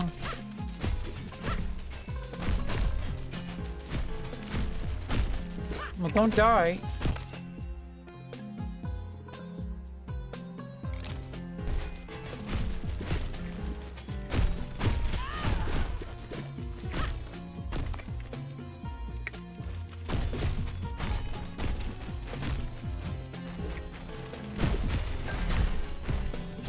Oh no.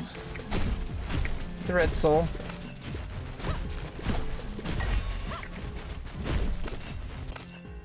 Reduce bleed rate or chance for items. Let's go. Just damage to burning, I guess. I don't know.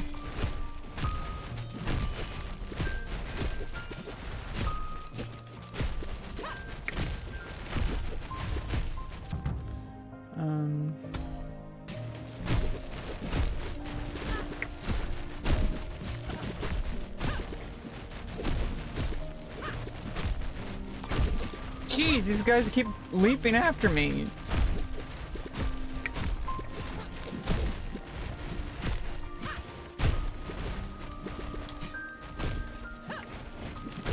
The room full of barbarians.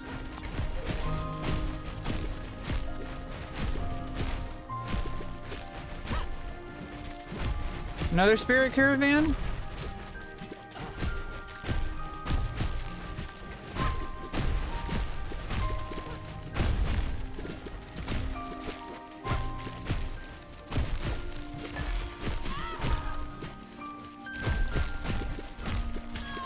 No, I keep losing health. Don't do it.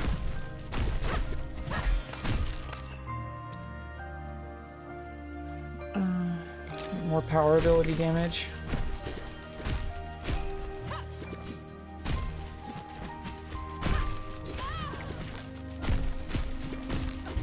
Oh, I died. We did get a primordial coin. What did we unlock? Enhanced armor?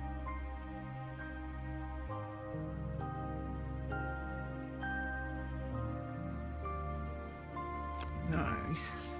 Nice. Huh?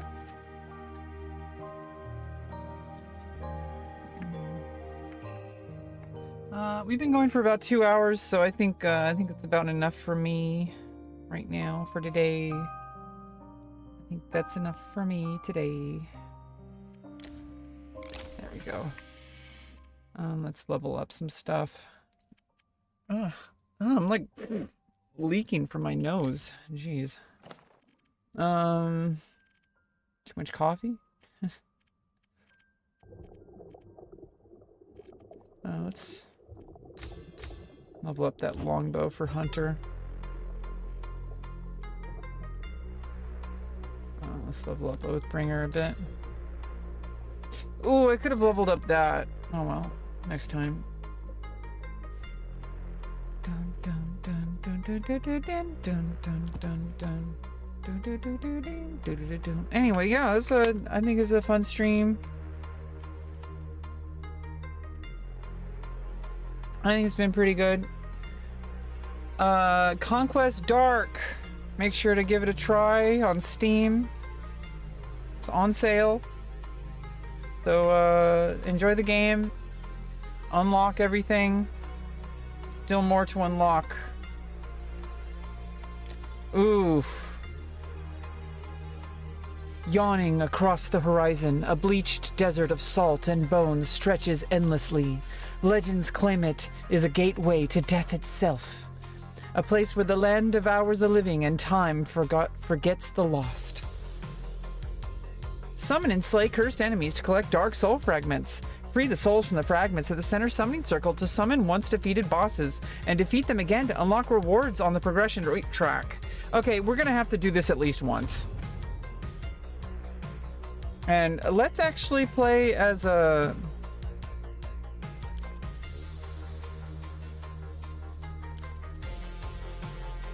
Let's play as an Oathkeeper.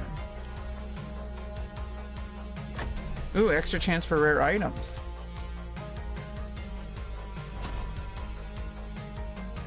Yeah, so this one's a little different. Wait, what is going on here?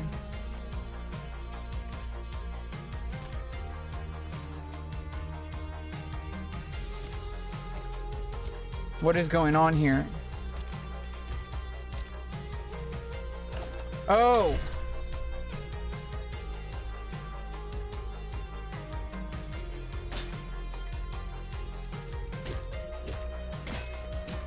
We already lost a health stack.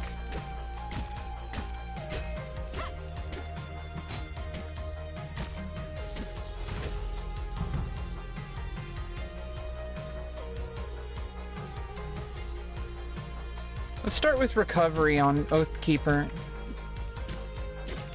Because it's 3 to cap it.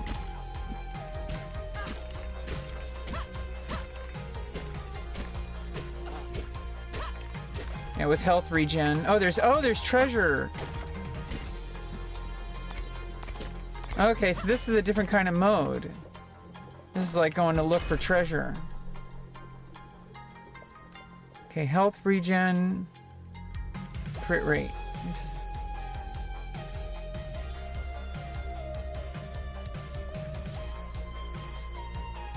Go with the Karathian. But there's a circle in the center that you can Oh wait. Let's switch, by the way, to the...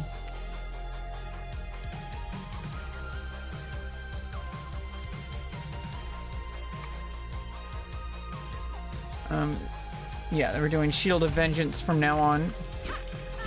Because of that.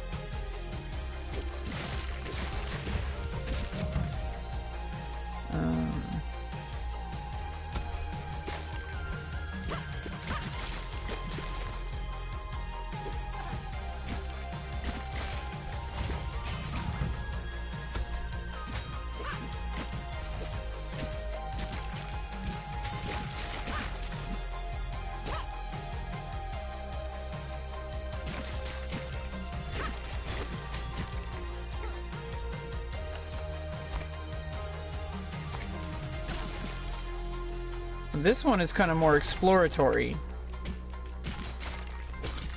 So you can beat the bosses in the circle.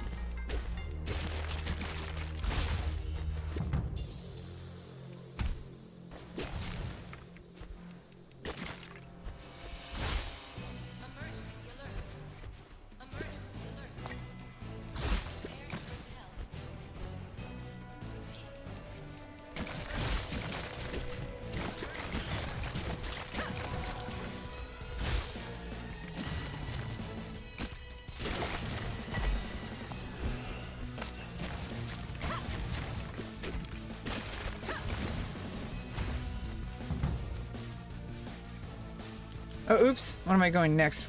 Let's go with the Bulwark. I shouldn't have done those rerolls.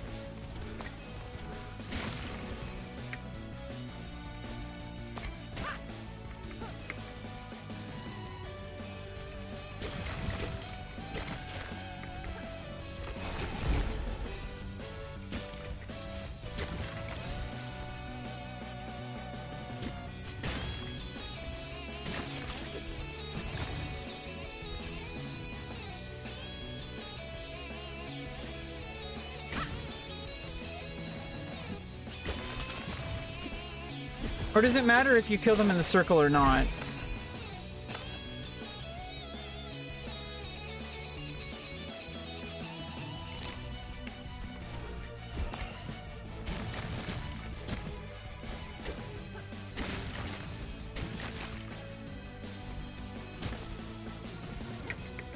Ooh, treasure.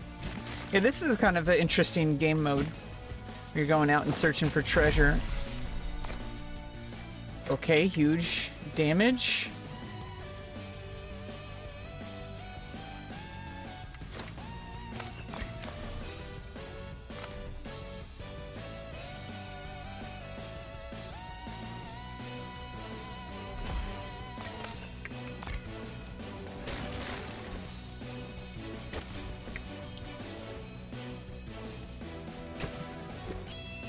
Okay, so there is an edge to the map.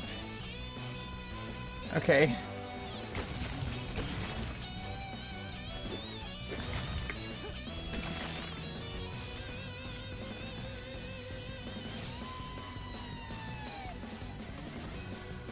Luckily, even though I'm bleeding, I have health regen.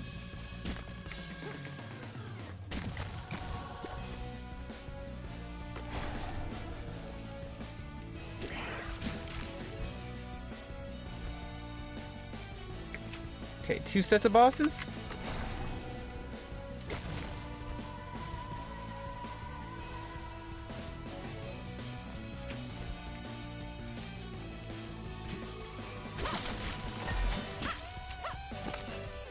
Barrier.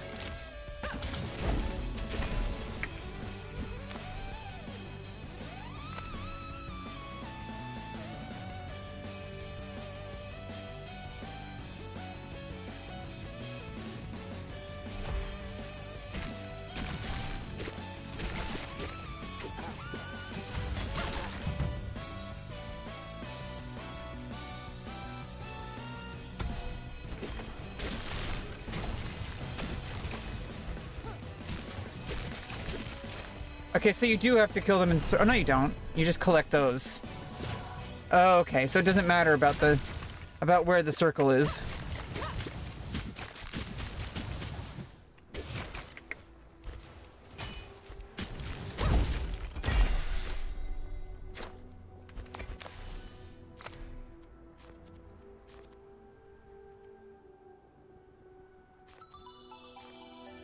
Yeah, let's do chain targets.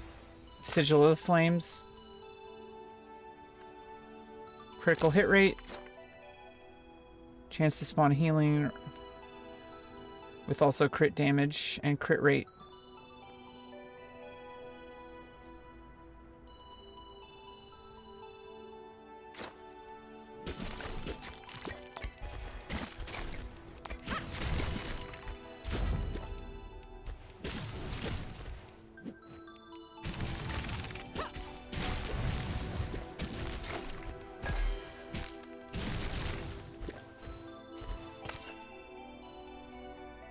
Attack force. Oh, that does knockback. Okay.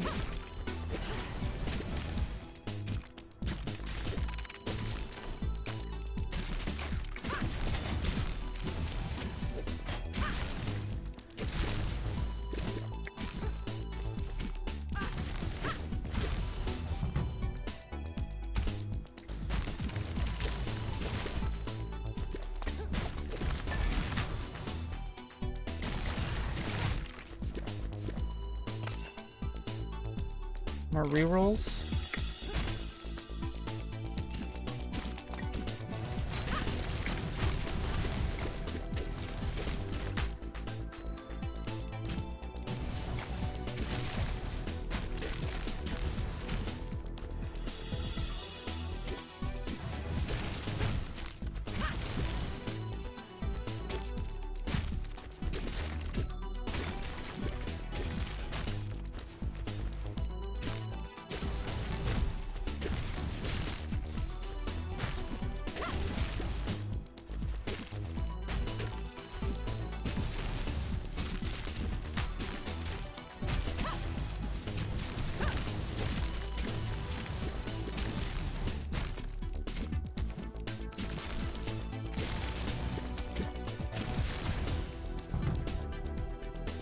Okay, we're gonna have to go with the reflect. We're gonna have to start that.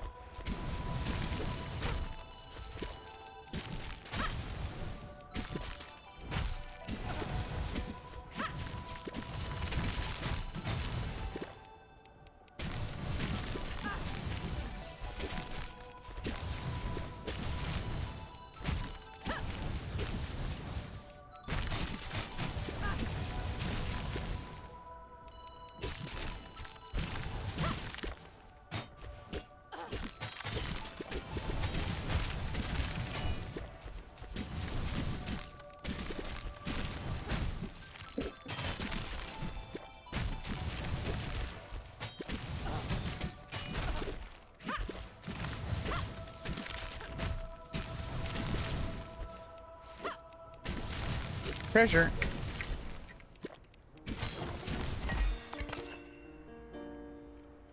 Crit rate.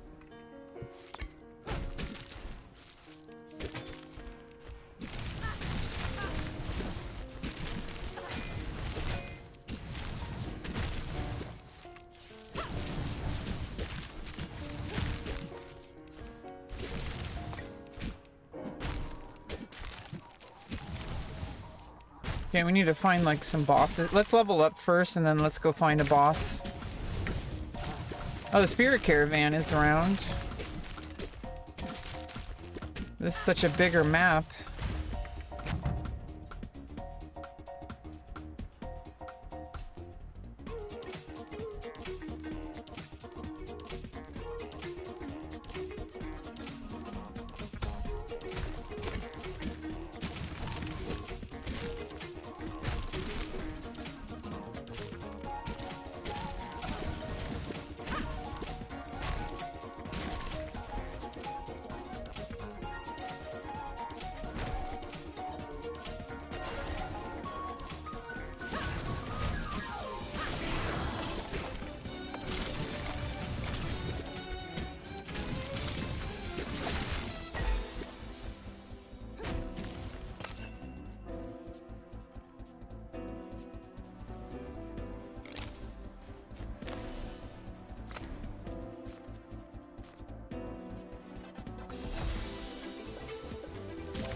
Okay, I almost accidentally,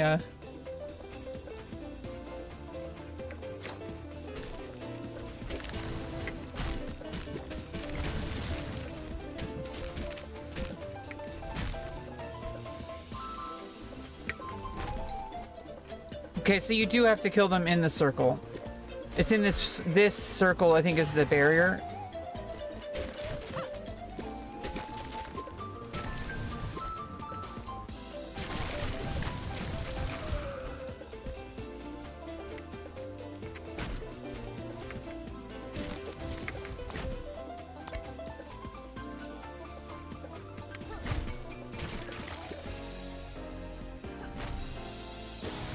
Treasure.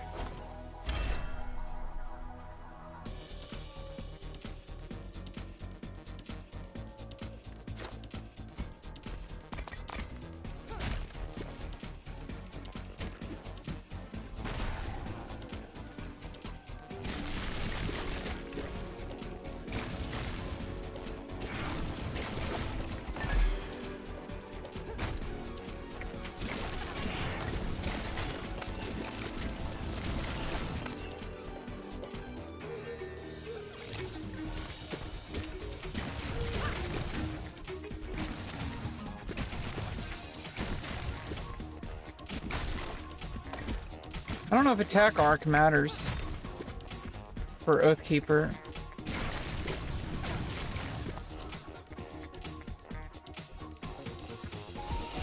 Oh no, you just have to return to the circle once you collect them. Okay. You don't have to actually kill them in the circle.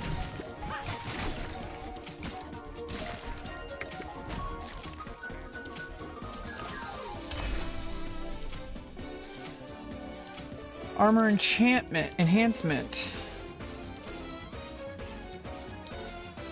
Bonus health or crit rate.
Reduce bleed rate. All right. Oh, the ritual fades. Let's complete the ritual before. No. Well, we still. I guess by the time you get to the death tier, it doesn't matter. This game teaches you a valuable lesson. That regardless, even when you win, you still die. That's the valuable life lesson. Yeah,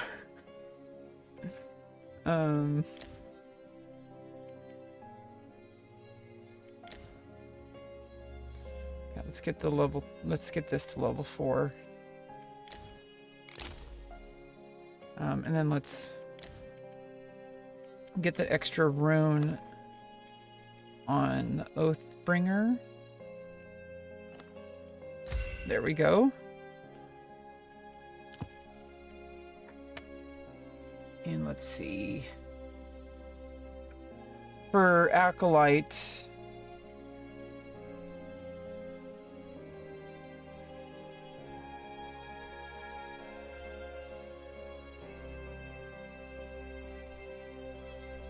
You know, we could actually start doing Conjured Blade for Acolyte.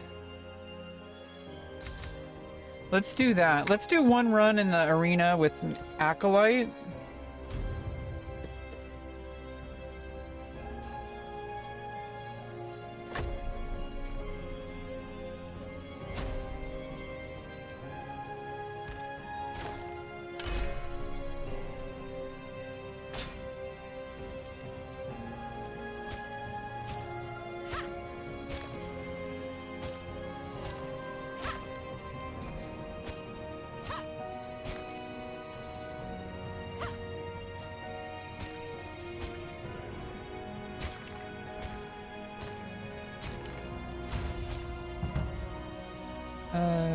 We're not doing projectiles.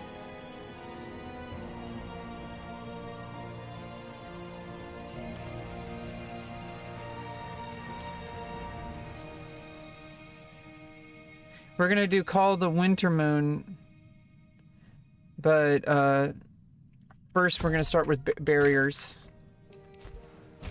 Basically doing a Warlock build for Acolyte.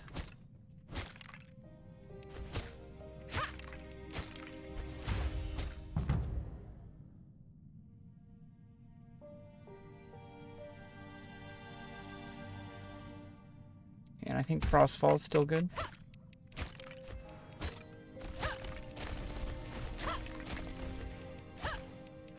Yeah, we haven't really played Acolyte.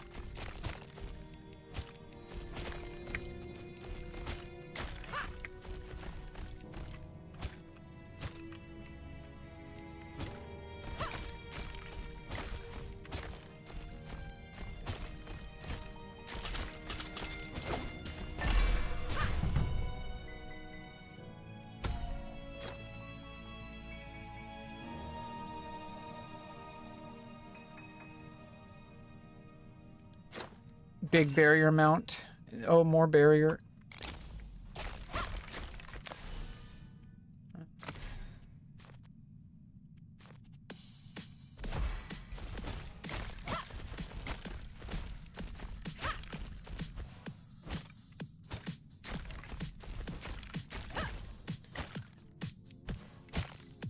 All right, we need to like maximize on the chance to freeze. I did the wrong. I should have put the crit on Frostfall.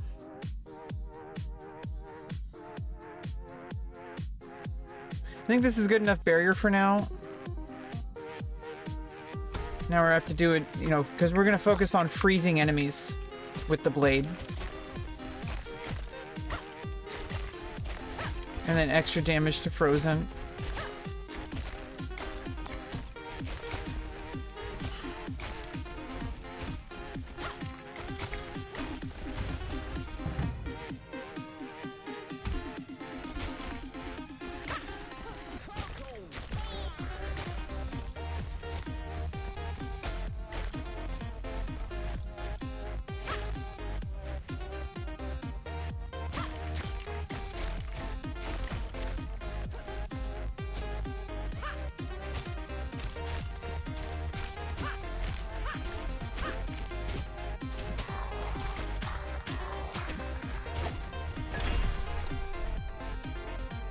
Instant attack.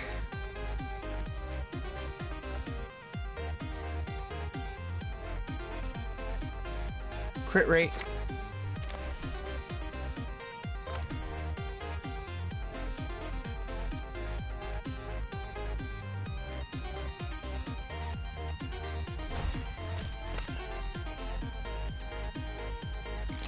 Additional barrier.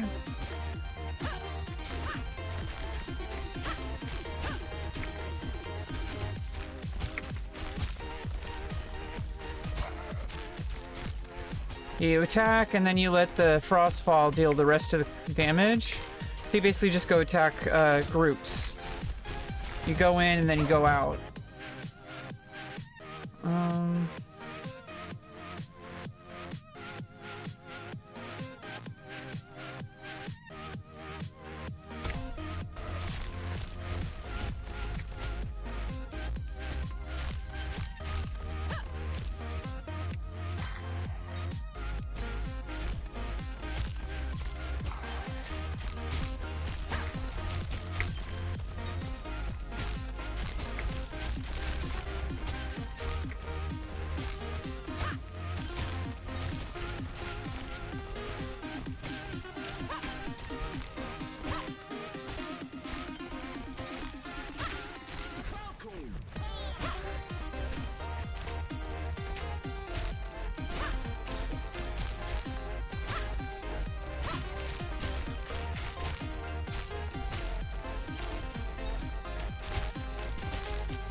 I got a lot of barrier.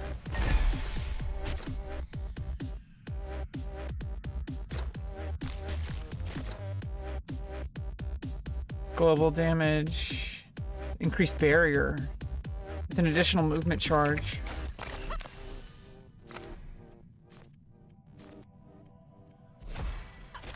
Okay, now we raised attack reach for that.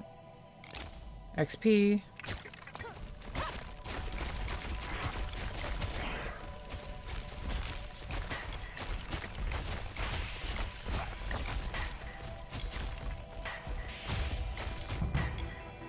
Teleport.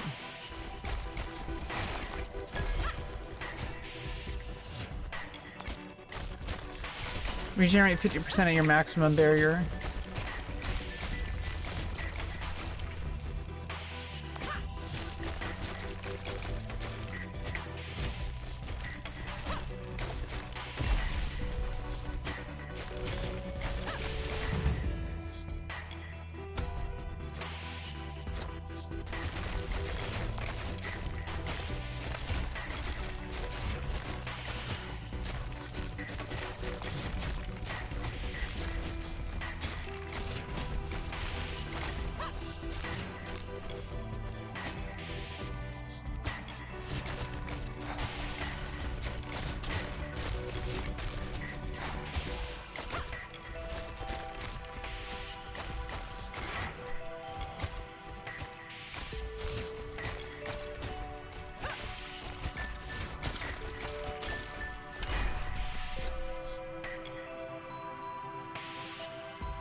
Full card.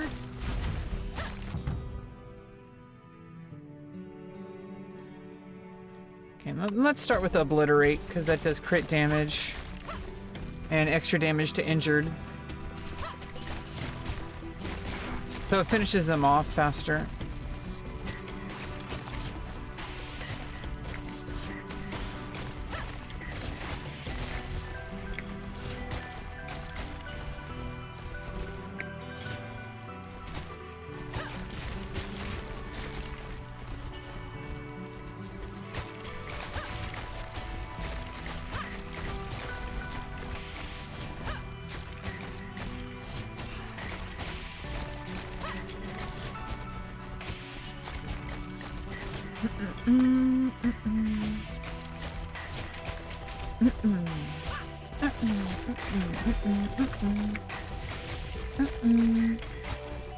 Oh my goodness.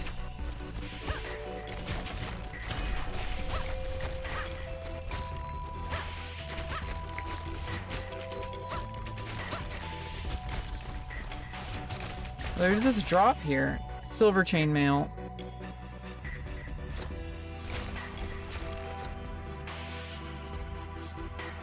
Extra barrier, extra crit rate, extra barrier.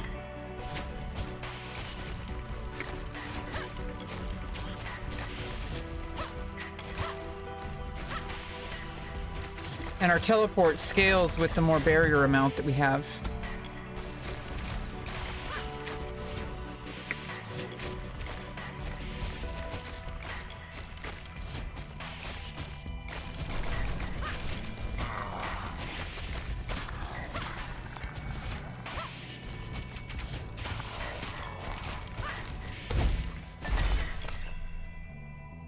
Global damage. Barrier.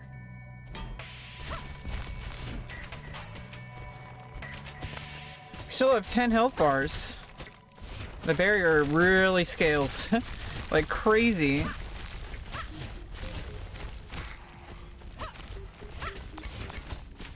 Let's see if it'll last.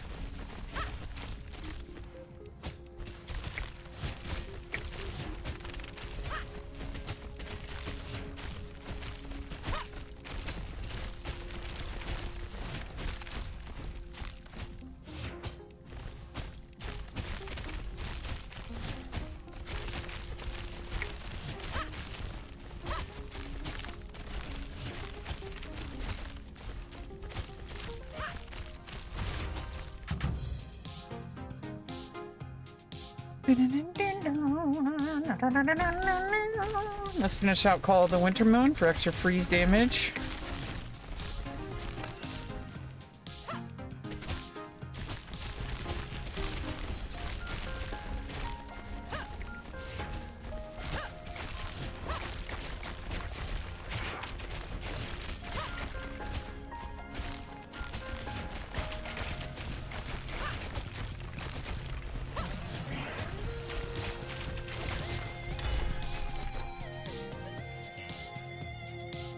Barrier.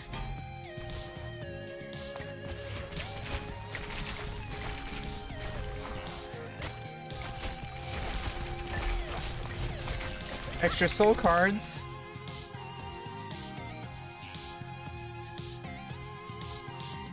Yeah, we want our primary ability, our power ability damage. Frostfall.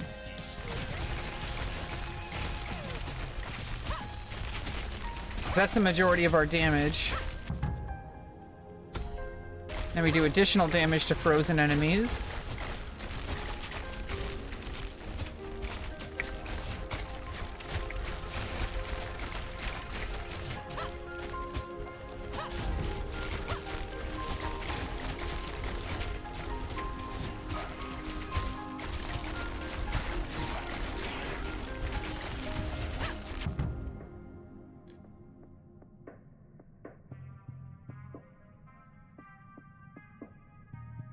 Let's do crit damage and damage to injured.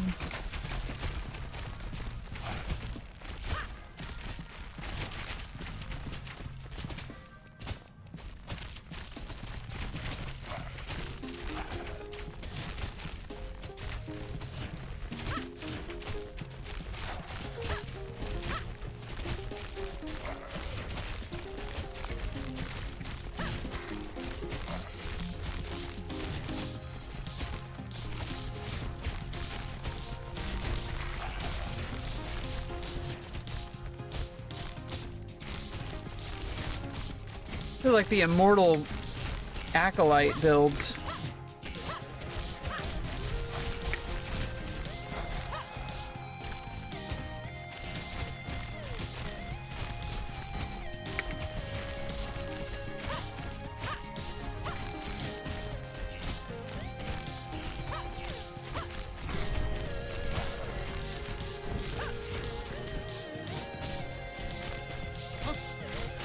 Dens of Shadows, a Kiss of Steel. Oh no, I lost 2 health bars. Gotta be really careful.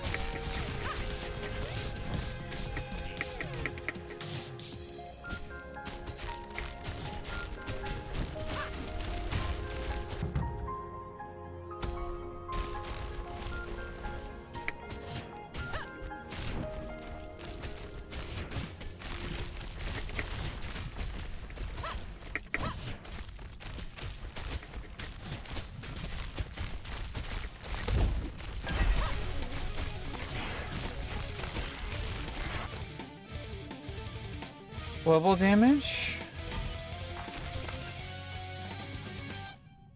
Attack speed.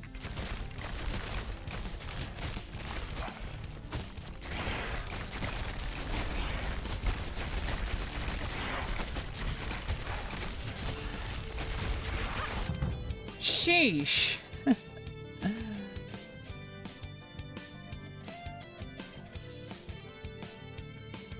These are projectiles. So if we start doing barrage, it'll affect that. Hey, Allie Thompson. Get those lost soul cards.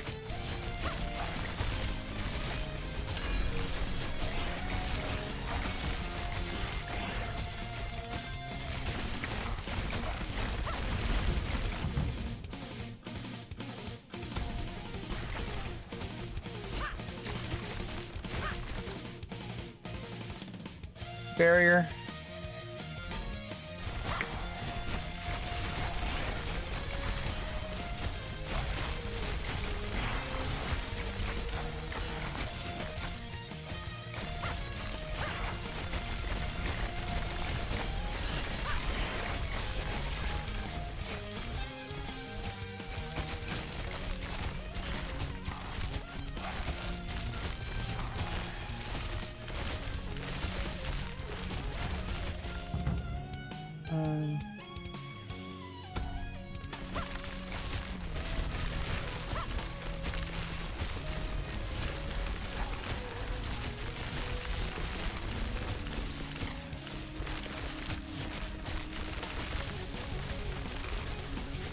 just kind of gotta kite them.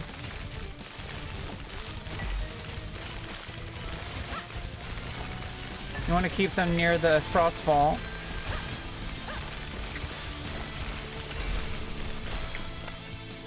Barrier. Get that redstone.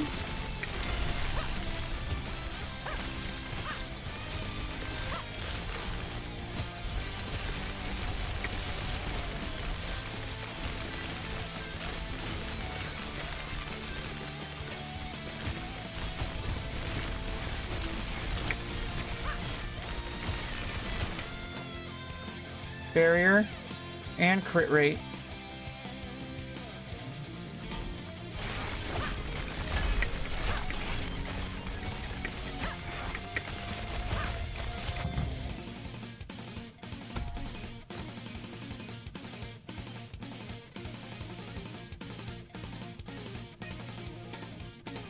Recharge.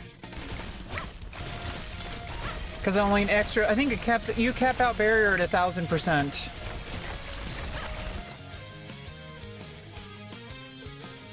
It looks like, or maybe I'm... Let's do power ability damage.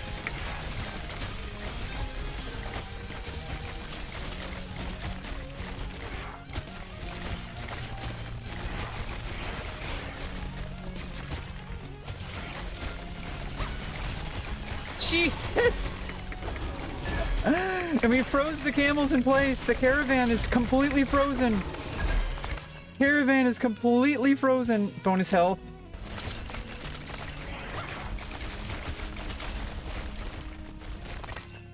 Attack reach. And more rerolls. Get those lost soul cards.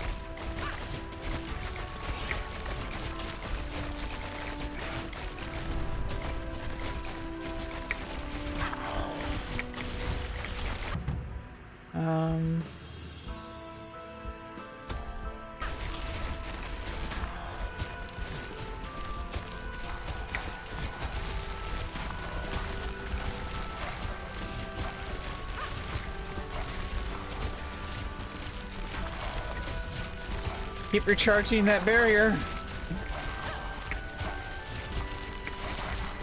Spam it. Just spam it. Spam it. Just spam it. Spam it. Spam it. Spam, man. Spam, spam, spam, spam, spam, spam, spam, spam, spam that barrier teleport. That barrier healing. Nice. This is our best, our longest wave yet. We got 18. Our personal best was 17. Let's go. Let's go. Additional power, global damage.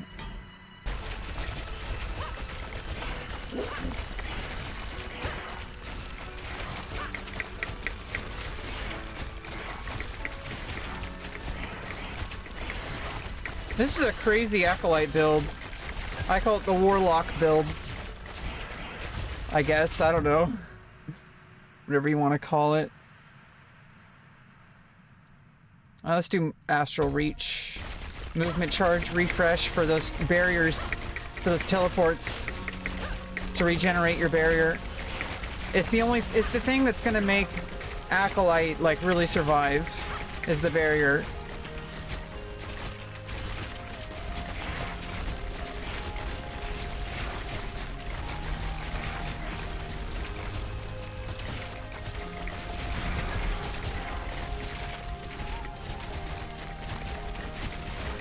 How long can we survive on Acolyte in the arena?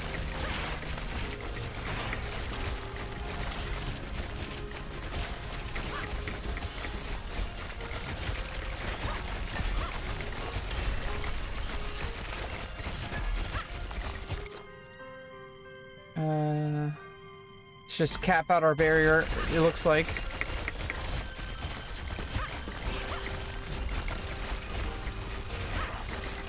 Let's soul fragment. Extra XP. Astral reach. Attack reach and movement charge refresh. Recharge.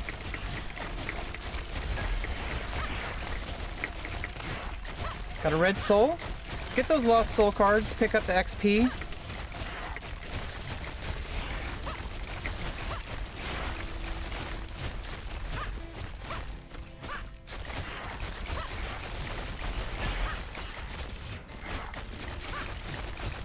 Get the red soul.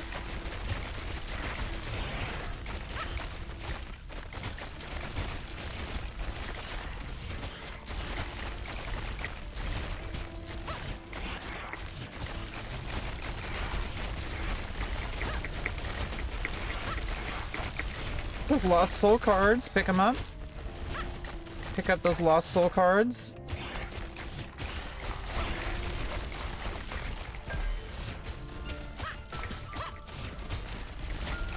Get the red soul stone.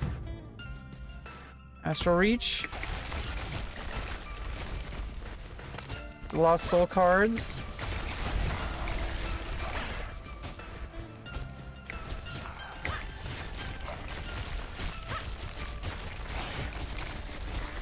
Pick up the XP.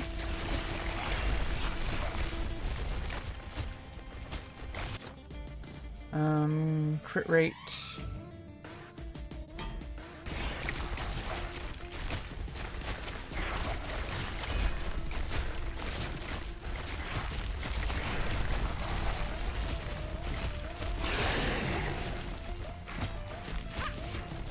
Oh, armor. Crit rate.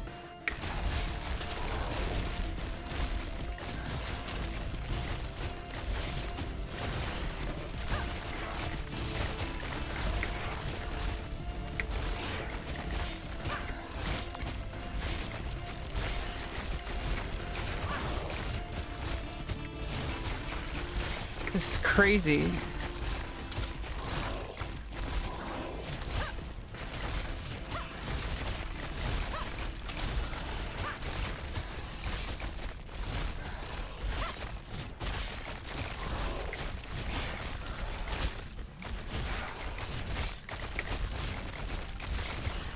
Bone Colossus. We're on wave 21.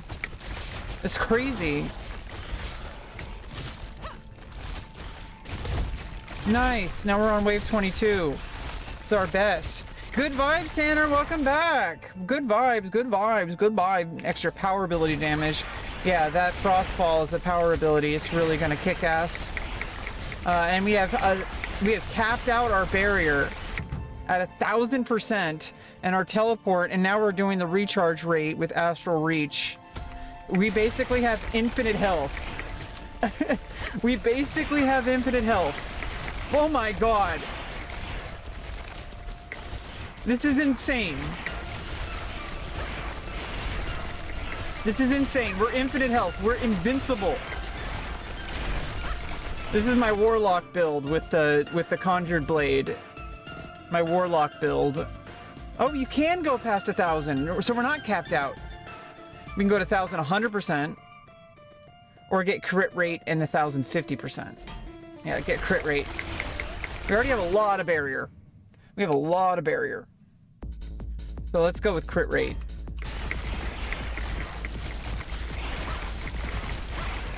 Armor.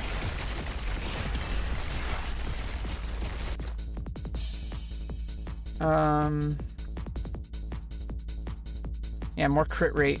Let's go to 100%. 100% crit rate. Every attack is a critical. Which means we're gonna be hitting mega. Oh no, I'm losing health. I need to keep charging that barrier. Teleport. We need to be spamming teleport. Spam teleport. Spam teleport. Spam teleport. Collect that XP. Collect those lost soul cards. Get that armor. We need additional barrier amount.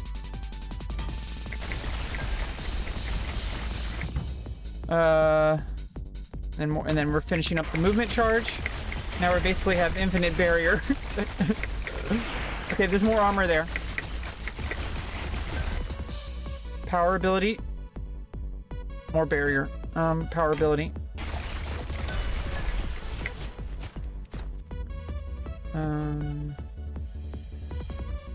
We're already at max crit rate. It tells you when it's max. Okay, that's good.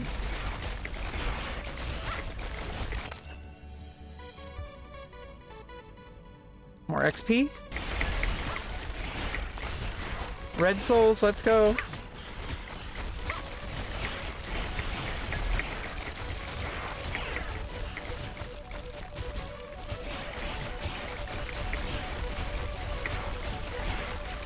Red soul. Get those lost soul cards. Come on. This is crazy. This is crazy. I broke the game. I found the infinite health glitch. You just have to be on top of it. If you waver for even a millisecond, you're gonna take health bars. Unlimited power! Unlimited power! We got a special mastery ability. We didn't know those existed. We got a mastery ability. Unlimited power! Unlimited power! Let's go! Red soul.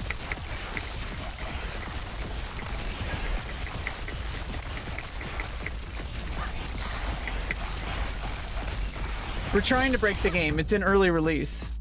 More power. Unlimited power. We got our mastery ability. That wasn't there before. This has no limit. It is literally unlimited. You can keep leveling unlimited power forever.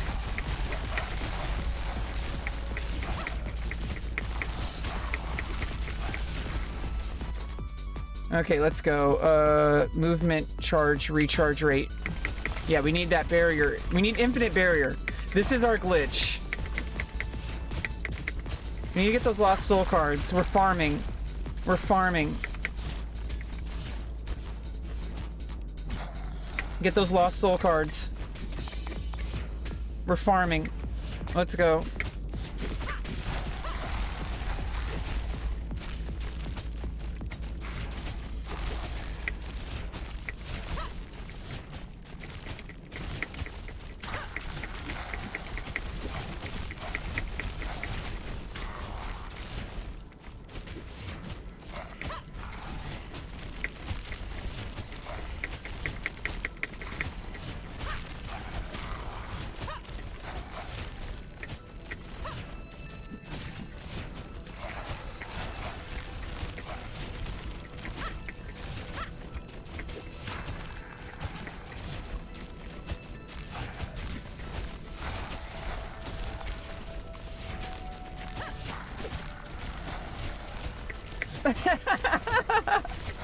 This is ridiculous.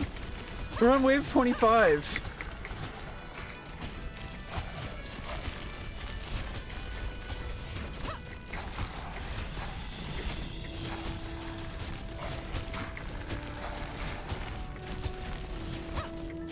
This is ridiculous.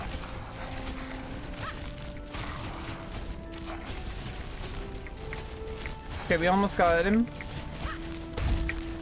Holy crap. Extra power ability damage.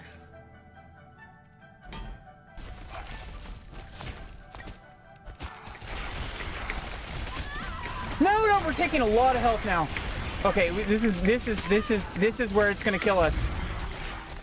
Oh my god. That was crazy. We unlocked the cultist set. Let's go.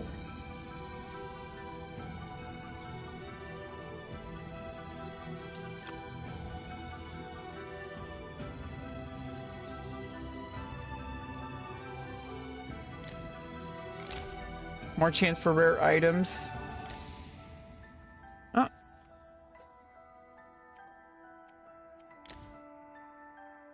Do we have any more obelisks?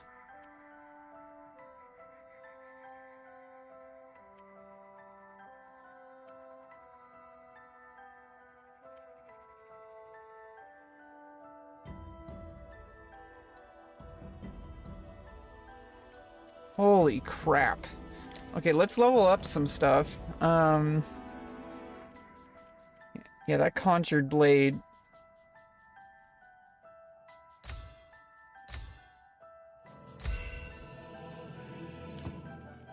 And Frostfall. Okay, we need to farm more soul cards. Let's do that again. That's crazy. We need Thief and Oathkeeper. I was gonna head out, actually. I was gonna head out.